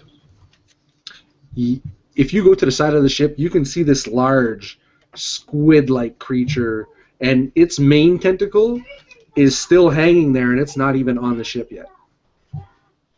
Do I think that I could jump on it?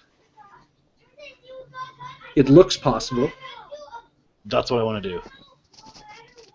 Right on. So I'm gonna bonus Acrobatics. action rage, Okay. and then I'm gonna take a running jump and fucking leap at it, rain of fire style. Axe held above my head as I leap through space onto this kraken type creature. So I'm gonna roll athletics. Oh, good God, that's not good. Whoa. 4 plus 7, so 11. And, like I said, the jump looked possible. He got all primed up. He raged. He jumps into the air, and you're falling many feet short. And so you're spiraling now through wild space in between both ships. And it's now Thaddeus' turn. It's been a pleasure, guys.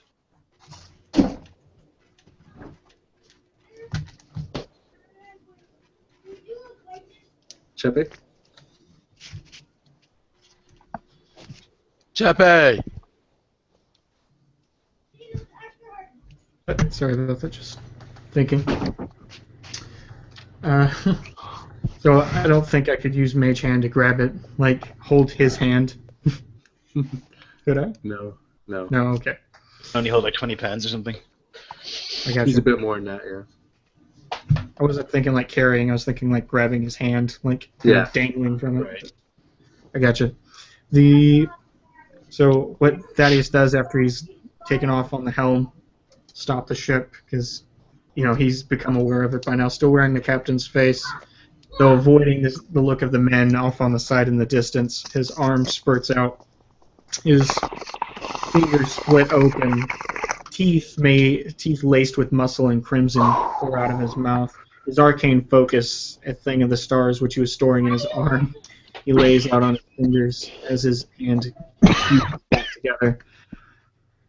He lets it go, and the monstrosity grows out of his arm, lacerating with tentacles and tendrils and teeth all around, muscle, fibrous blood. Huge parasite gushes out of his being. It shoots its way all the way into the creature. At least attempts to. Actually, no, it's automatic. So it's Witch Bolt cast at 4th level, which is 40-12s. Oh, wow. No, it's a Witch Bolt. The initial is an attack roll. It is? Okay, All- yes. All subsequent turns require your action to deal the d12 again. Okay. And only the first one does the 4d12. All the Yes, others I know. do a single d12. And I miss. And with that, Well, no, I'm not going to do that. It's an 8. I'm curious almost, but with that, it's going to be, Nelson, actually, you rolled 3? Yeah. Okay, so yeah, it's going to be its turn. So now the large tentacle slaps itself onto the deck. It's at least 10 times the size of any of the other tentacles, and while the other smaller tentacles, 2 of them are going to take their turn, and since the only thing they can reach right now is Randy, both of them are going to attack Randy. This time I'm going to do it right. And not 20. Oh shit. And a 1. Jesus. So on the one that hits, you need to do a con save again Okay. for Randy. And Oh yeah, I make it easily. It's 8. That's 18 on the die. so you're able to shake off the poison that comes with the hit, but the hit, still a crit, hits you for 15 damage. Alright, I will expend a superiority die and attempt to parry part of the damage. So that will parry 5 of it, so I'll end up taking 10. Okay. And the large tentacle will still. Oh, wait a second. That's not true. I have adamantine armor. I can't be crit. Never mind. So Ah. it's normal damage minus 5. It'll be 8 damage then. So 3 damage total. 3 Yeah. damage. Oh, okay. Okay, that's a big difference. Wow. Yeah. I There's only his got magical those item. goggles seeing. So, and then the big tentacle, I was going to turn its turn, but its turn was coming onto the deck. So now we're going to go to Randy. Seeing my good friend Gut Ripper just whiff this heroic dragon-style leap, I turn to my men and I yell, "Make sure my funeral's good!" And I grab a rope that's attached to the mast and run and jump off the ship Iron Maiden style and just go straight for him, trying to grab him. Nice. That's awesome. Roll athletics or acrobatics, see if you can make it and grab him, I guess. Alright, we'll go athletics. Big money. Big 21 athletics. Nice. Perfect. So you grab your friend right as the rope runs out of room, and you guys are both dangling now from the bottom of the ship, which is awesome. And now it's Crew's turn. This ether, is it more like flying or like swimming, like aquatic out there?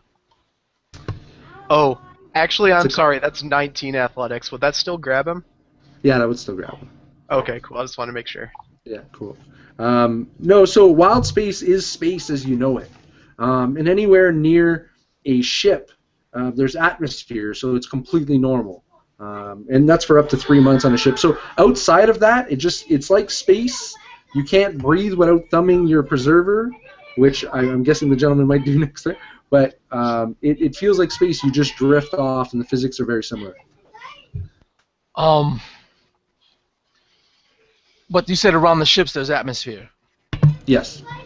So you'll see crew number 1 is, majorly taking up the helm of the second ship, the brand new ship.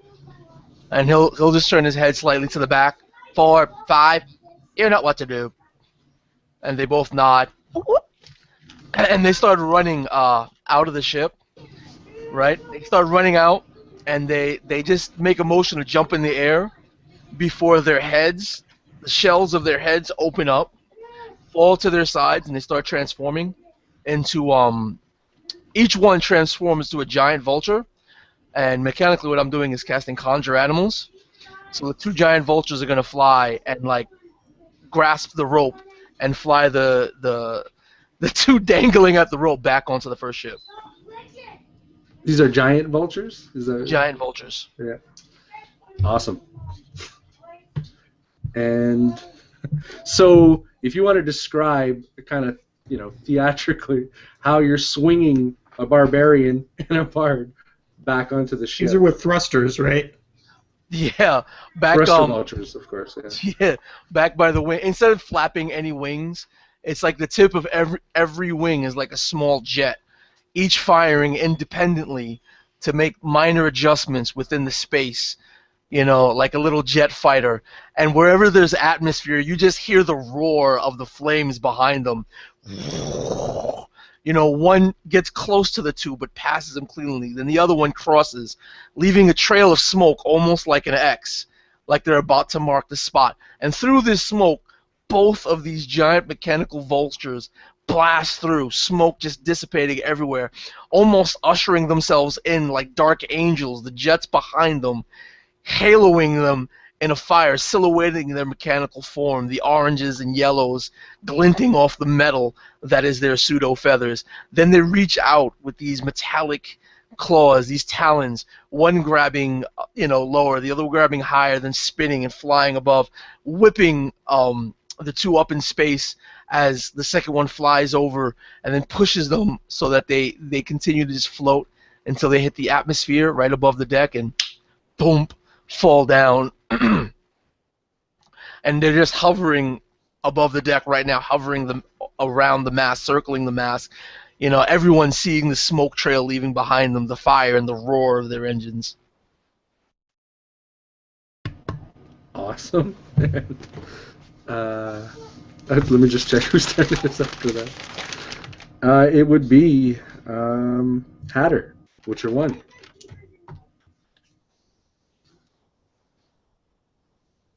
He unmutes his mic. So up in the crow's nest, I just want to make a spot check, I guess, or not a spot check, but just kind of look around and see my surroundings and figure out the biggest tentacle still out there. You can see that the main tentacle of this creature is on the deck itself, right below you, and there are 9 surviving smaller tentacles that are gripped onto the ship. They're all pulling it apart together, but the larger tentacle is definitely your main target if you're looking for the biggest. Okay, awesome. I am going to look at that and fire true. That's going to be a 14 to hit. On the large one, that's actually the same AC on all of it, so it's a hit. Awesome, awesome. So that's going to be Just to say. 18 damage, and then I'm going to do my War Priest ability and attack again.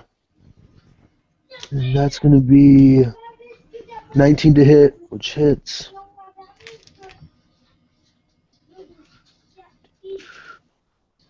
$34 damage all in all with 2 hits.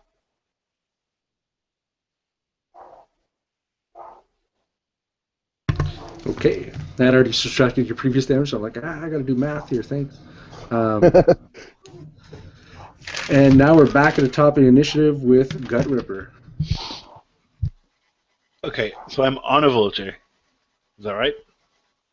Or I'm in the claws of a vulture. Nelson, can you clarify where? Yeah, no. Right now they just they grabbed because you guys were gripped onto the rope. Uh-huh. They grabbed the rope and then situated by pushing you guys and pulling the rope to get you back on the deck of the primary ship. Okay, we're back on the deck of the ship the squid is attacking, or the other ship? The ship that the squid is attacking. Okay, Because that was the ship that had the rope attached to it. perfect. Okay, I will grab another rope and swing off the side of the ship, hoping to get under the ship to fight this fucking thing in the face. Okay. So You just got back up here.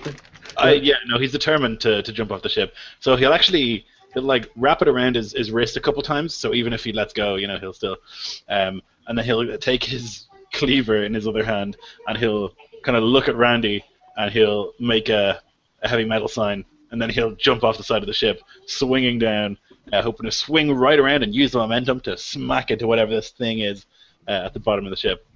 Awesome. Roll with advantage. Yeah. Sweet. Okay, 17 plus 7. That's a hit. Okay. So that'll be 10 points of damage for the first attack. Okay. So yeah, he swings, whang, and then like kicks off the thing. The momentum kicks him back, and he takes another swing. Wham! This time recklessly to continue getting advantage. That'll hit as well then. Nice. And that'll be 7 plus 6 is 13. And then that'll be it. And what am I seeing here? Is it some sort of is it a squid? Does it look like a squid? Right, like you're close enough to its mouth that it's got a beak, and I can summarize. Yes, it looks like a squid. Okay. And you guys would know that in these parts they talk about the crayon, and this crayon here, this is the largest one, even in all the stories you've ever heard. This is the largest one you guys have ever seen. It's definitely mature. And now we'll go to Thaddeus. Okay, just to do this quickly, he's going to cast the 4th level Witch Bolt again. Right there too. 16. That's a hit. What exactly are you attacking? One of the smaller The main ones? body. Or? Okay. So is that a hit to the main body? Yeah. Yep. Yeah. So what happens is the giant parasite lever that detached from his arm is now hurling out from space. He reaches deep within himself and he burrows his nail into his chest. And he produces a sonic resonance and a pain within himself. You hear a noise coming out of his mouth that suddenly comes out of the creature as well as his eyes open. A single eye pops out of the creature. Hurling through space, 4 tendrils come out where it was teeth of this thing as it latches itself, burrowing itself into the squid, doing 4d12 damage. He maintains his connection to continue doing d12 damage for the next 4 rounds. Awesome. So that is 8, 18, 23. And a d12 every consecutive round. 23. Okay. And after Thaddeus, it's... I wrote these all wrong. I think it's its turn, actually. And so the large tentacle is now going to reach over for Randy. And this is the first time the large tentacle has reached over for anybody. And...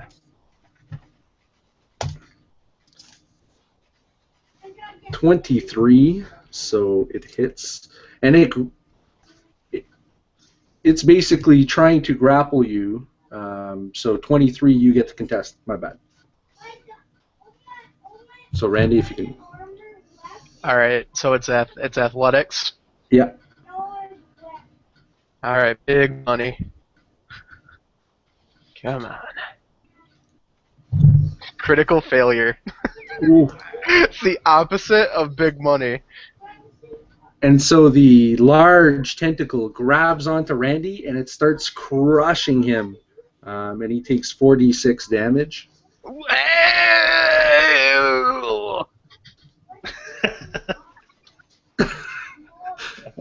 And let me... I'm going to actually roll on here real quick because I lost my d6.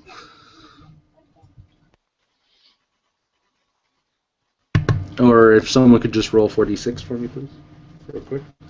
Dice stream's taking a while. Yep. Bam. There you go.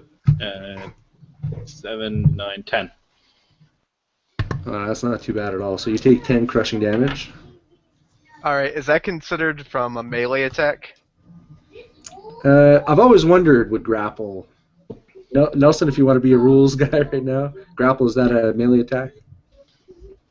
Would you It would be. consider It would say on the monster, but Yeah. crushing damage should be considered a melee attack. Yeah, I would think so. Okay.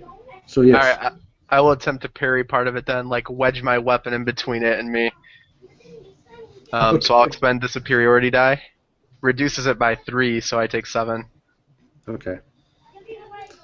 Thank God for those. And now the two of its smaller arms are going to lash out. And actually, is there anybody left on the ship? No. So they can't really hit anybody. So they're just going to continue crushing the ship. And because they're all focused on that, you guys can hear the creaking and the cracking of your former ship as it's being pulled apart. And it's still looking mostly intact, but you guys can hear it. And with that, now it is Randy's turn. All right, so Randy is going to go all out on this thing to try to heavily damage it and make it release him. You'd So have to grapple out of it, as it's got its arms around you, and you have to kind of grapple to kind of break out of it.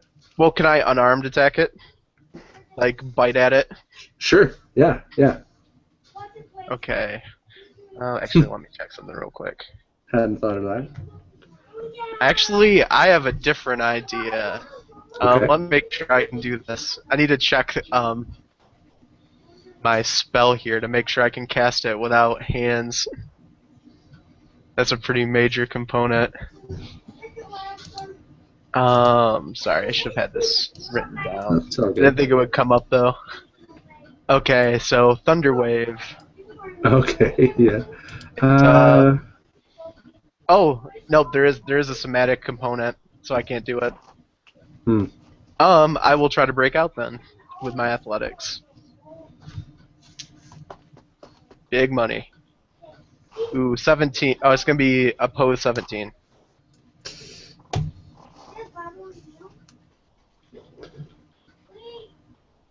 So 17 for it. I guess since you're the one trying to break out right now, you're now out.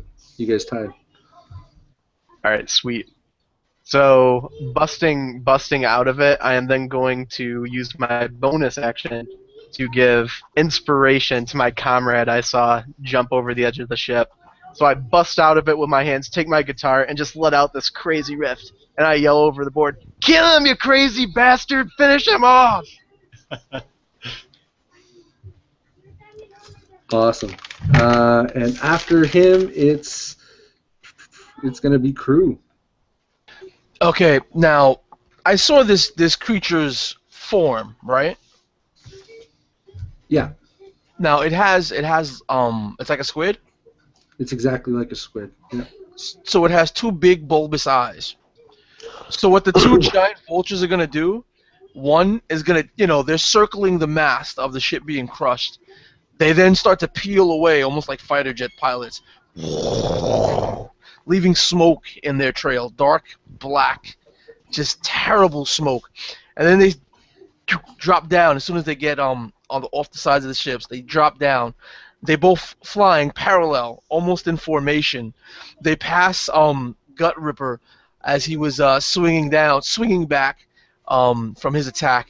They then peel away and fly towards the eyes, trying to claw away and tear away at this creature's eyes. Nice. So I'm gonna do the first one Okay.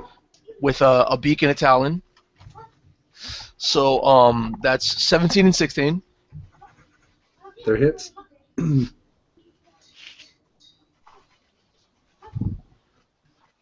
So this is +2, this is +4. So what is that? 10, 14, 16, 19 damage for the first one.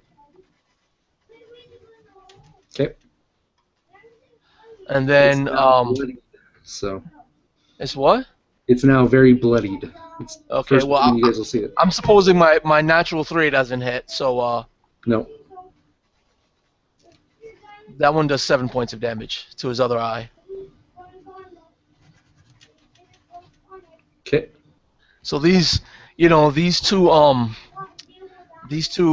giant mechanical vultures flew in, their jets blazing, and right now you can see their wings, the feathers in their wings are actually moving independently, both up, down, left, and right, to stabilize themselves, to make sure that they stay right there, right on their eyes, tearing away at the eyes of this creature. Crew is going to start peeling away the second ship to make enough room so that he can start dropping lower instead of being parallel with the first ship, dropping lower so that the ship's cannons are parallel with this beast. Um, it, are there any ship comms on this ship? On No. this? No, they're not. Now, as you try to recall to that, you would know that the world doesn't have that kind of technology. All right. Well, he's just gonna turn to 3, the one marked with 3, and just say, inform the men. He's screaming out, as soon as our allies are clear, fire. And he's sitting there parallel with the beast now, lined up, waiting to broadside this thing. Awesome.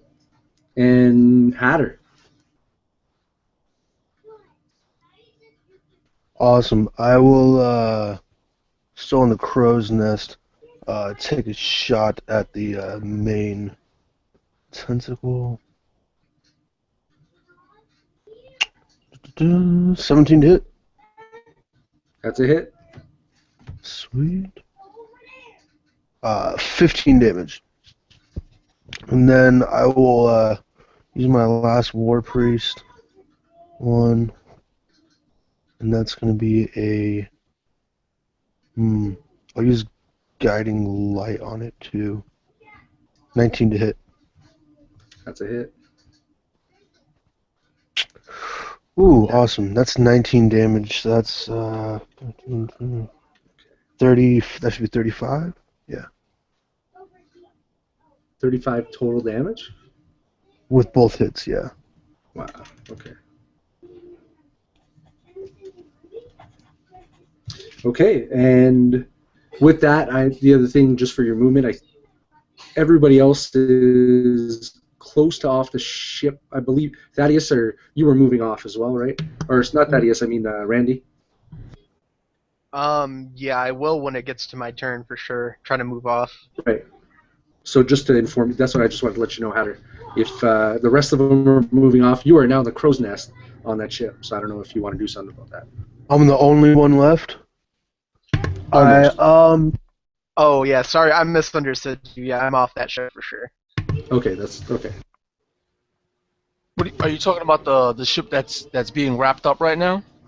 Yeah. So this thing that you said that was more than bloodied is still crushing the ship. It's latched onto it, right? Its tentacles, and it's still got 9 of the small tentacles and its main tentacle on it. So it's probably more looking like it's hanging off the ship at this point. It's not as it's not squeezing it as strongly as it was. But yeah, back to Hatter. Hatter, you're the seemingly the last guy left on this ship, and well, that's all you know. Okay, I'm assuming that. How far away is the other ship? You guys are side by side. You could, walk over if you were on the ground, but you're 50 feet up in the crow's nest. So is the crew evacuated over to the ship with the treasure on it then? Because it was the ship with the crew on it where the Hatter and her resident bard were on. Yeah, like any of the crew that are not ready fighting men, they're gonna want to come over. Some of them in the belly of the ship haven't showed up yet. No, Someone would have to go. I moved the second ship lower. It's no longer parallel with the first ship. Remember? Oh, that's right. Yeah. I moved it away and lower so that I could, as soon as I have a chance, fire off a broadside at this creature. So anybody trying to rescue themselves would have to jump down onto the ship, and some of the men are probably desperately doing that. But Hatter, that adds a bit to your situation. So. All right, I am going to take an arrow, puncture it through the brim of my hat, and aim for one of the crewmen on the other ship. If you'd let me. Yes. Yeah. Sweet. I think I know what you're doing. Yeah. It's going to be a 19 to hit. Fuck yeah. So a crewman on the safe ship, and you hit him. Is that what you wanted to do? I want to hit him with the arrow that my hat is attached to, yes. Okay, and explain what happens next. You see the halfling, after he takes the hat off and make the shot, just kind of fall backwards, and this hat goes flying through the air. It nails one of the crewmen's, and the hat latches on to his head, and he seems to have a similar appearance to the same man you've seen before. Awesome. You might have to explain that after, but I know. But yeah, Gut Ripper, it's your turn. Okay, still hanging from this rope. I'm going to continue to go bananas at this thing. I'm going to use a bonus action to go into a frenzy so I can, in future, attack 3 times. So, recklessly, as a mofo, wham! 20 to hit the first attack. That's a hit. 24 on the second, and I don't get to make the third attack this round. Okay. Because, yeah, it's bonus action. Okay, so then I can reroll that 1. Okay, 6 and 12, 18 points of damage. So Gurpa is, as I was saying, he's like kicking off this mound of whatever squiddy flesh, and then like swinging in with his huge weapon, wham! and then kicking off again, and then swinging in again. So he's just kind of in a sort of swinging seesaw type motion, just hammering home with this thing. And the creature is now so beaten up and hurt that most of its tentacles are starting to slip off the ship. Its main tentacle is the only thing keeping it on. You guys can see that its breathing is slowed, and the fight is almost out of it. With that, it's Thaddeus' turn. He reaches into the mind of his extension. His eye opens, and the eye opens of the parasite inside the squid, digging into the black and purple liquor, vigorously lacerating everything around itself, gleefully sucking in, feasting on its life, doing a d12 of damage. 11. No, that's a d20, sorry, 9. And okay. And now you can describe, because it was down to 3, so go ahead and describe how the creature dies. But the only thing that is important is that the main tentacle is latched onto the deck of your old ship, and it pulls most of the boards with it as you kill it. Okay, so the ship is almost unusable. Almost. So the parasite burrows itself deep within and it attaches itself to the central nervous system of the squid. And it rummages around through each tendril, ripping it off the muscle, ripping it off the flesh and on the skeleton. And as it's devoured, actually gets enough of it at some point during its feasting that it becomes immobile, it drops dead. The ichor pouring into himself, and a bit of black runs through the veins of the arm that it came from. The fluids transferred from one body to the next.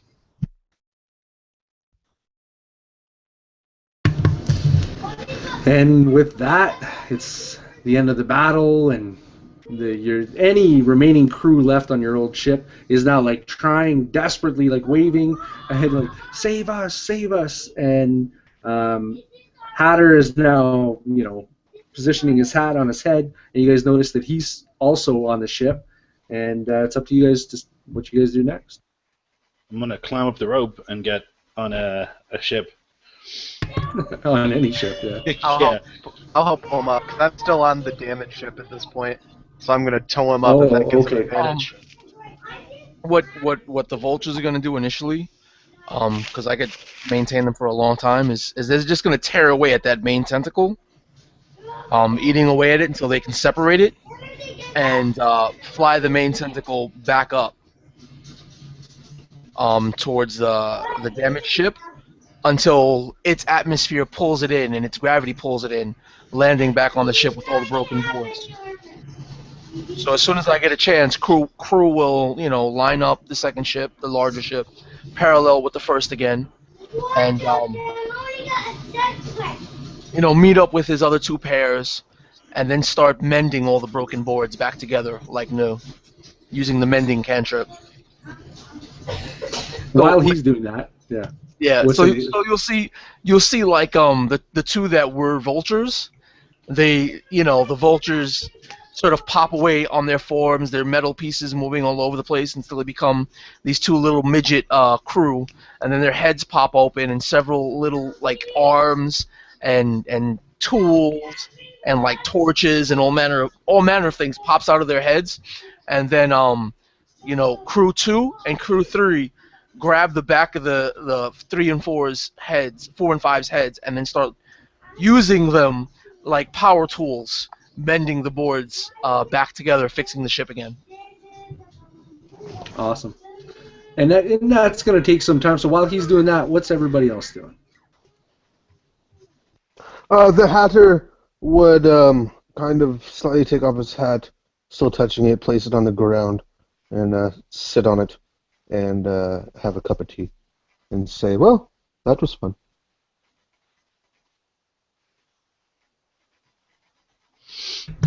Gut Ripper and Well, he'll try and get his way back to the ship that's not destroyed anyway. Um, Are you helping any of the others get on, or? I'd help Randy get on for sure, since I seem to owe him my life. Um, how much is it a jump that we're doing effectively to get across to the ship, or is Actually, crew, as long as you guys were able to pull each other up, and he rolled athletics for that, crew lined up the ship, so it's torn apart on the upper deck, but you guys could make your way there slowly. Okay. Yeah, Crew's number one is just singing. I am working on the ship, fixing it all. I am working on the ship. I don't give a fuck. And so, after some time, you guys can mend your old ship fairly decently. It won't travel as well until you guys get it to a shipyard, but most of the ship has been mended back together. The fractures from it being pulled apart, though, are going to slow it down. And so you guys have to just make a decision of how you guys are traveling back home, and we'll end the session. Magic mending, I heal the fractures. I'll pilot the junker. and Number one will just, tell everyone that abandoned their ship to man their appropriate stations. Yeah, Guripper has almost no input when it comes to actually like piloting a ship or anything, so he's just probably like standing around, probably bullying the remaining people who aren't dead. Okay. Slapping the occasional person in the back of the head. Anyone who comes close, just kind of like making them flinch by jumping forward. Just mean guy stuff. Yeah, well, Crew would be like, Gut Ripper, get the cowards back on their ship. I'm fixing it.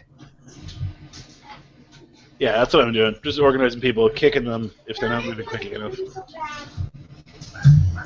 Yeah, I'm gonna grab two of my buddies, Steve and Russell, and have them guard the door to the actual Spelljammer helm.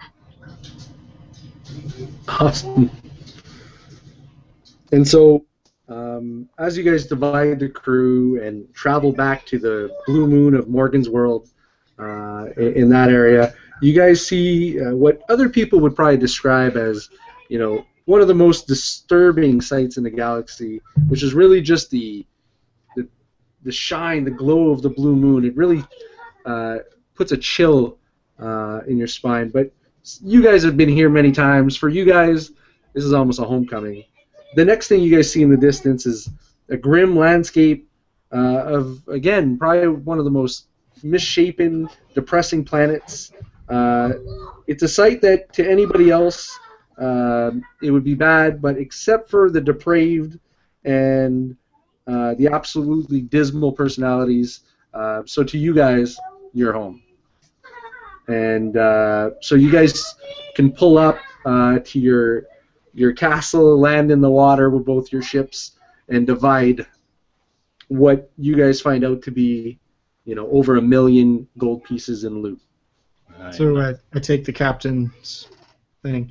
Are there any cooks left?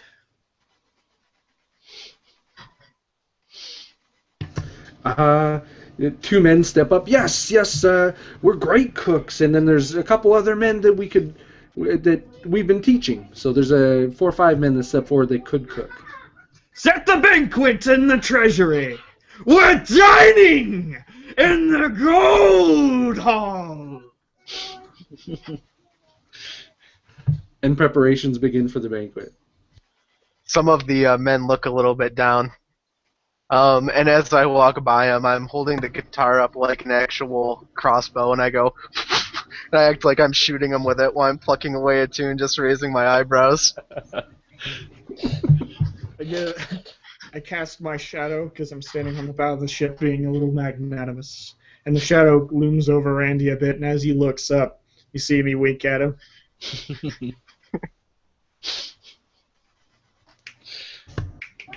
And that's how the largest prize in wild space was won by 6 men, and only 6 men divided it. But if maybe now at the end of the story, what is all your characters going to do with your share of the gold? Just to end it off. Hmm. Roll. Okay. I'll let everyone else go first. So Gut Ripper has no real interest in money. He doesn't get any joy from it. So I mean, he'd take what he was given, not that into the idea of actually being rich. Probably buy a nicer cleaver. Go. Jewel-studded. Yeah, maybe a jewel-studded cleaver, something really gaudy and gross. He'd probably buy like a big, thick gold chain because he thinks it looks cool. And then he'd probably just wander space, as a sort of terrifying reaver, just murdering, plundering, probably following Randy actually, if the guys decide to stick together, but certainly just causing trouble everywhere he goes. No real plan of any kind. Awesome.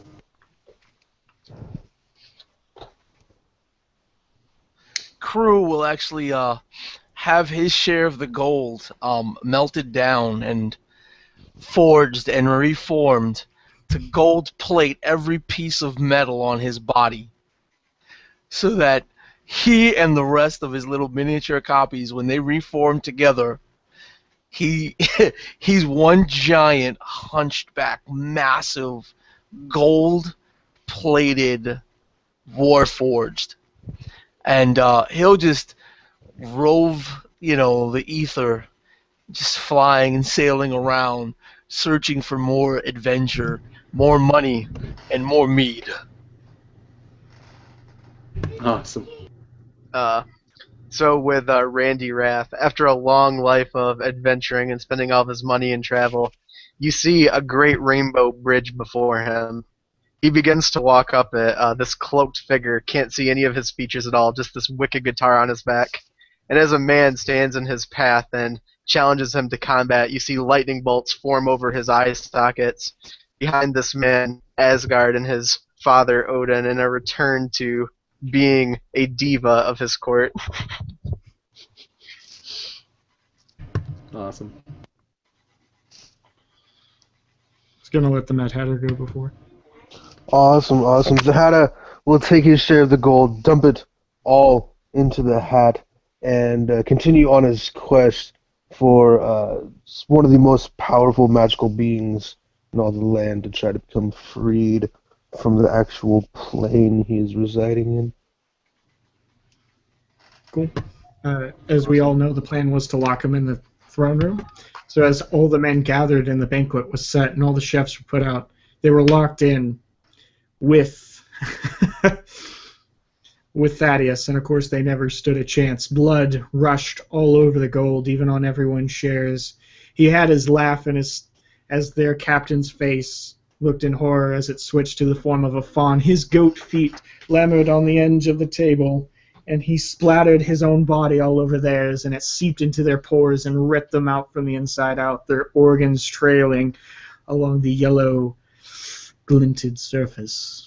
And as he enjoyed it and indulged in all the emotion, he took remembrance of each and one of their faces and tracked down any remembrance, any contacts to live their lives before they joined the crew, slaughtering people in their wake. His little hobby for now. He takes residence in the castle now and then just to keep up, to have a base of operations to keep in contact with his former friends, if you would call them that, because he might need employment now and then and other people to kill with.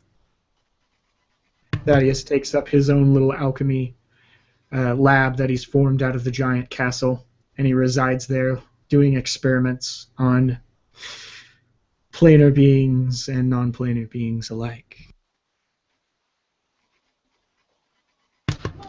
Awesome.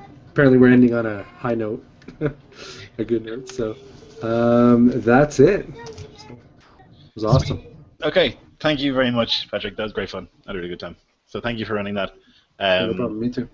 Thank you to all the players, which is SR2 Joker on YouTube, Fawntrodden on YouTube, Infinite Roleplay on YouTube. I'm Jarl DM on YouTube. Do you have a channel, Andrew? Not yet, no. Okay, we'll keep an eye out for when he opens one. And yeah, thanks for playing.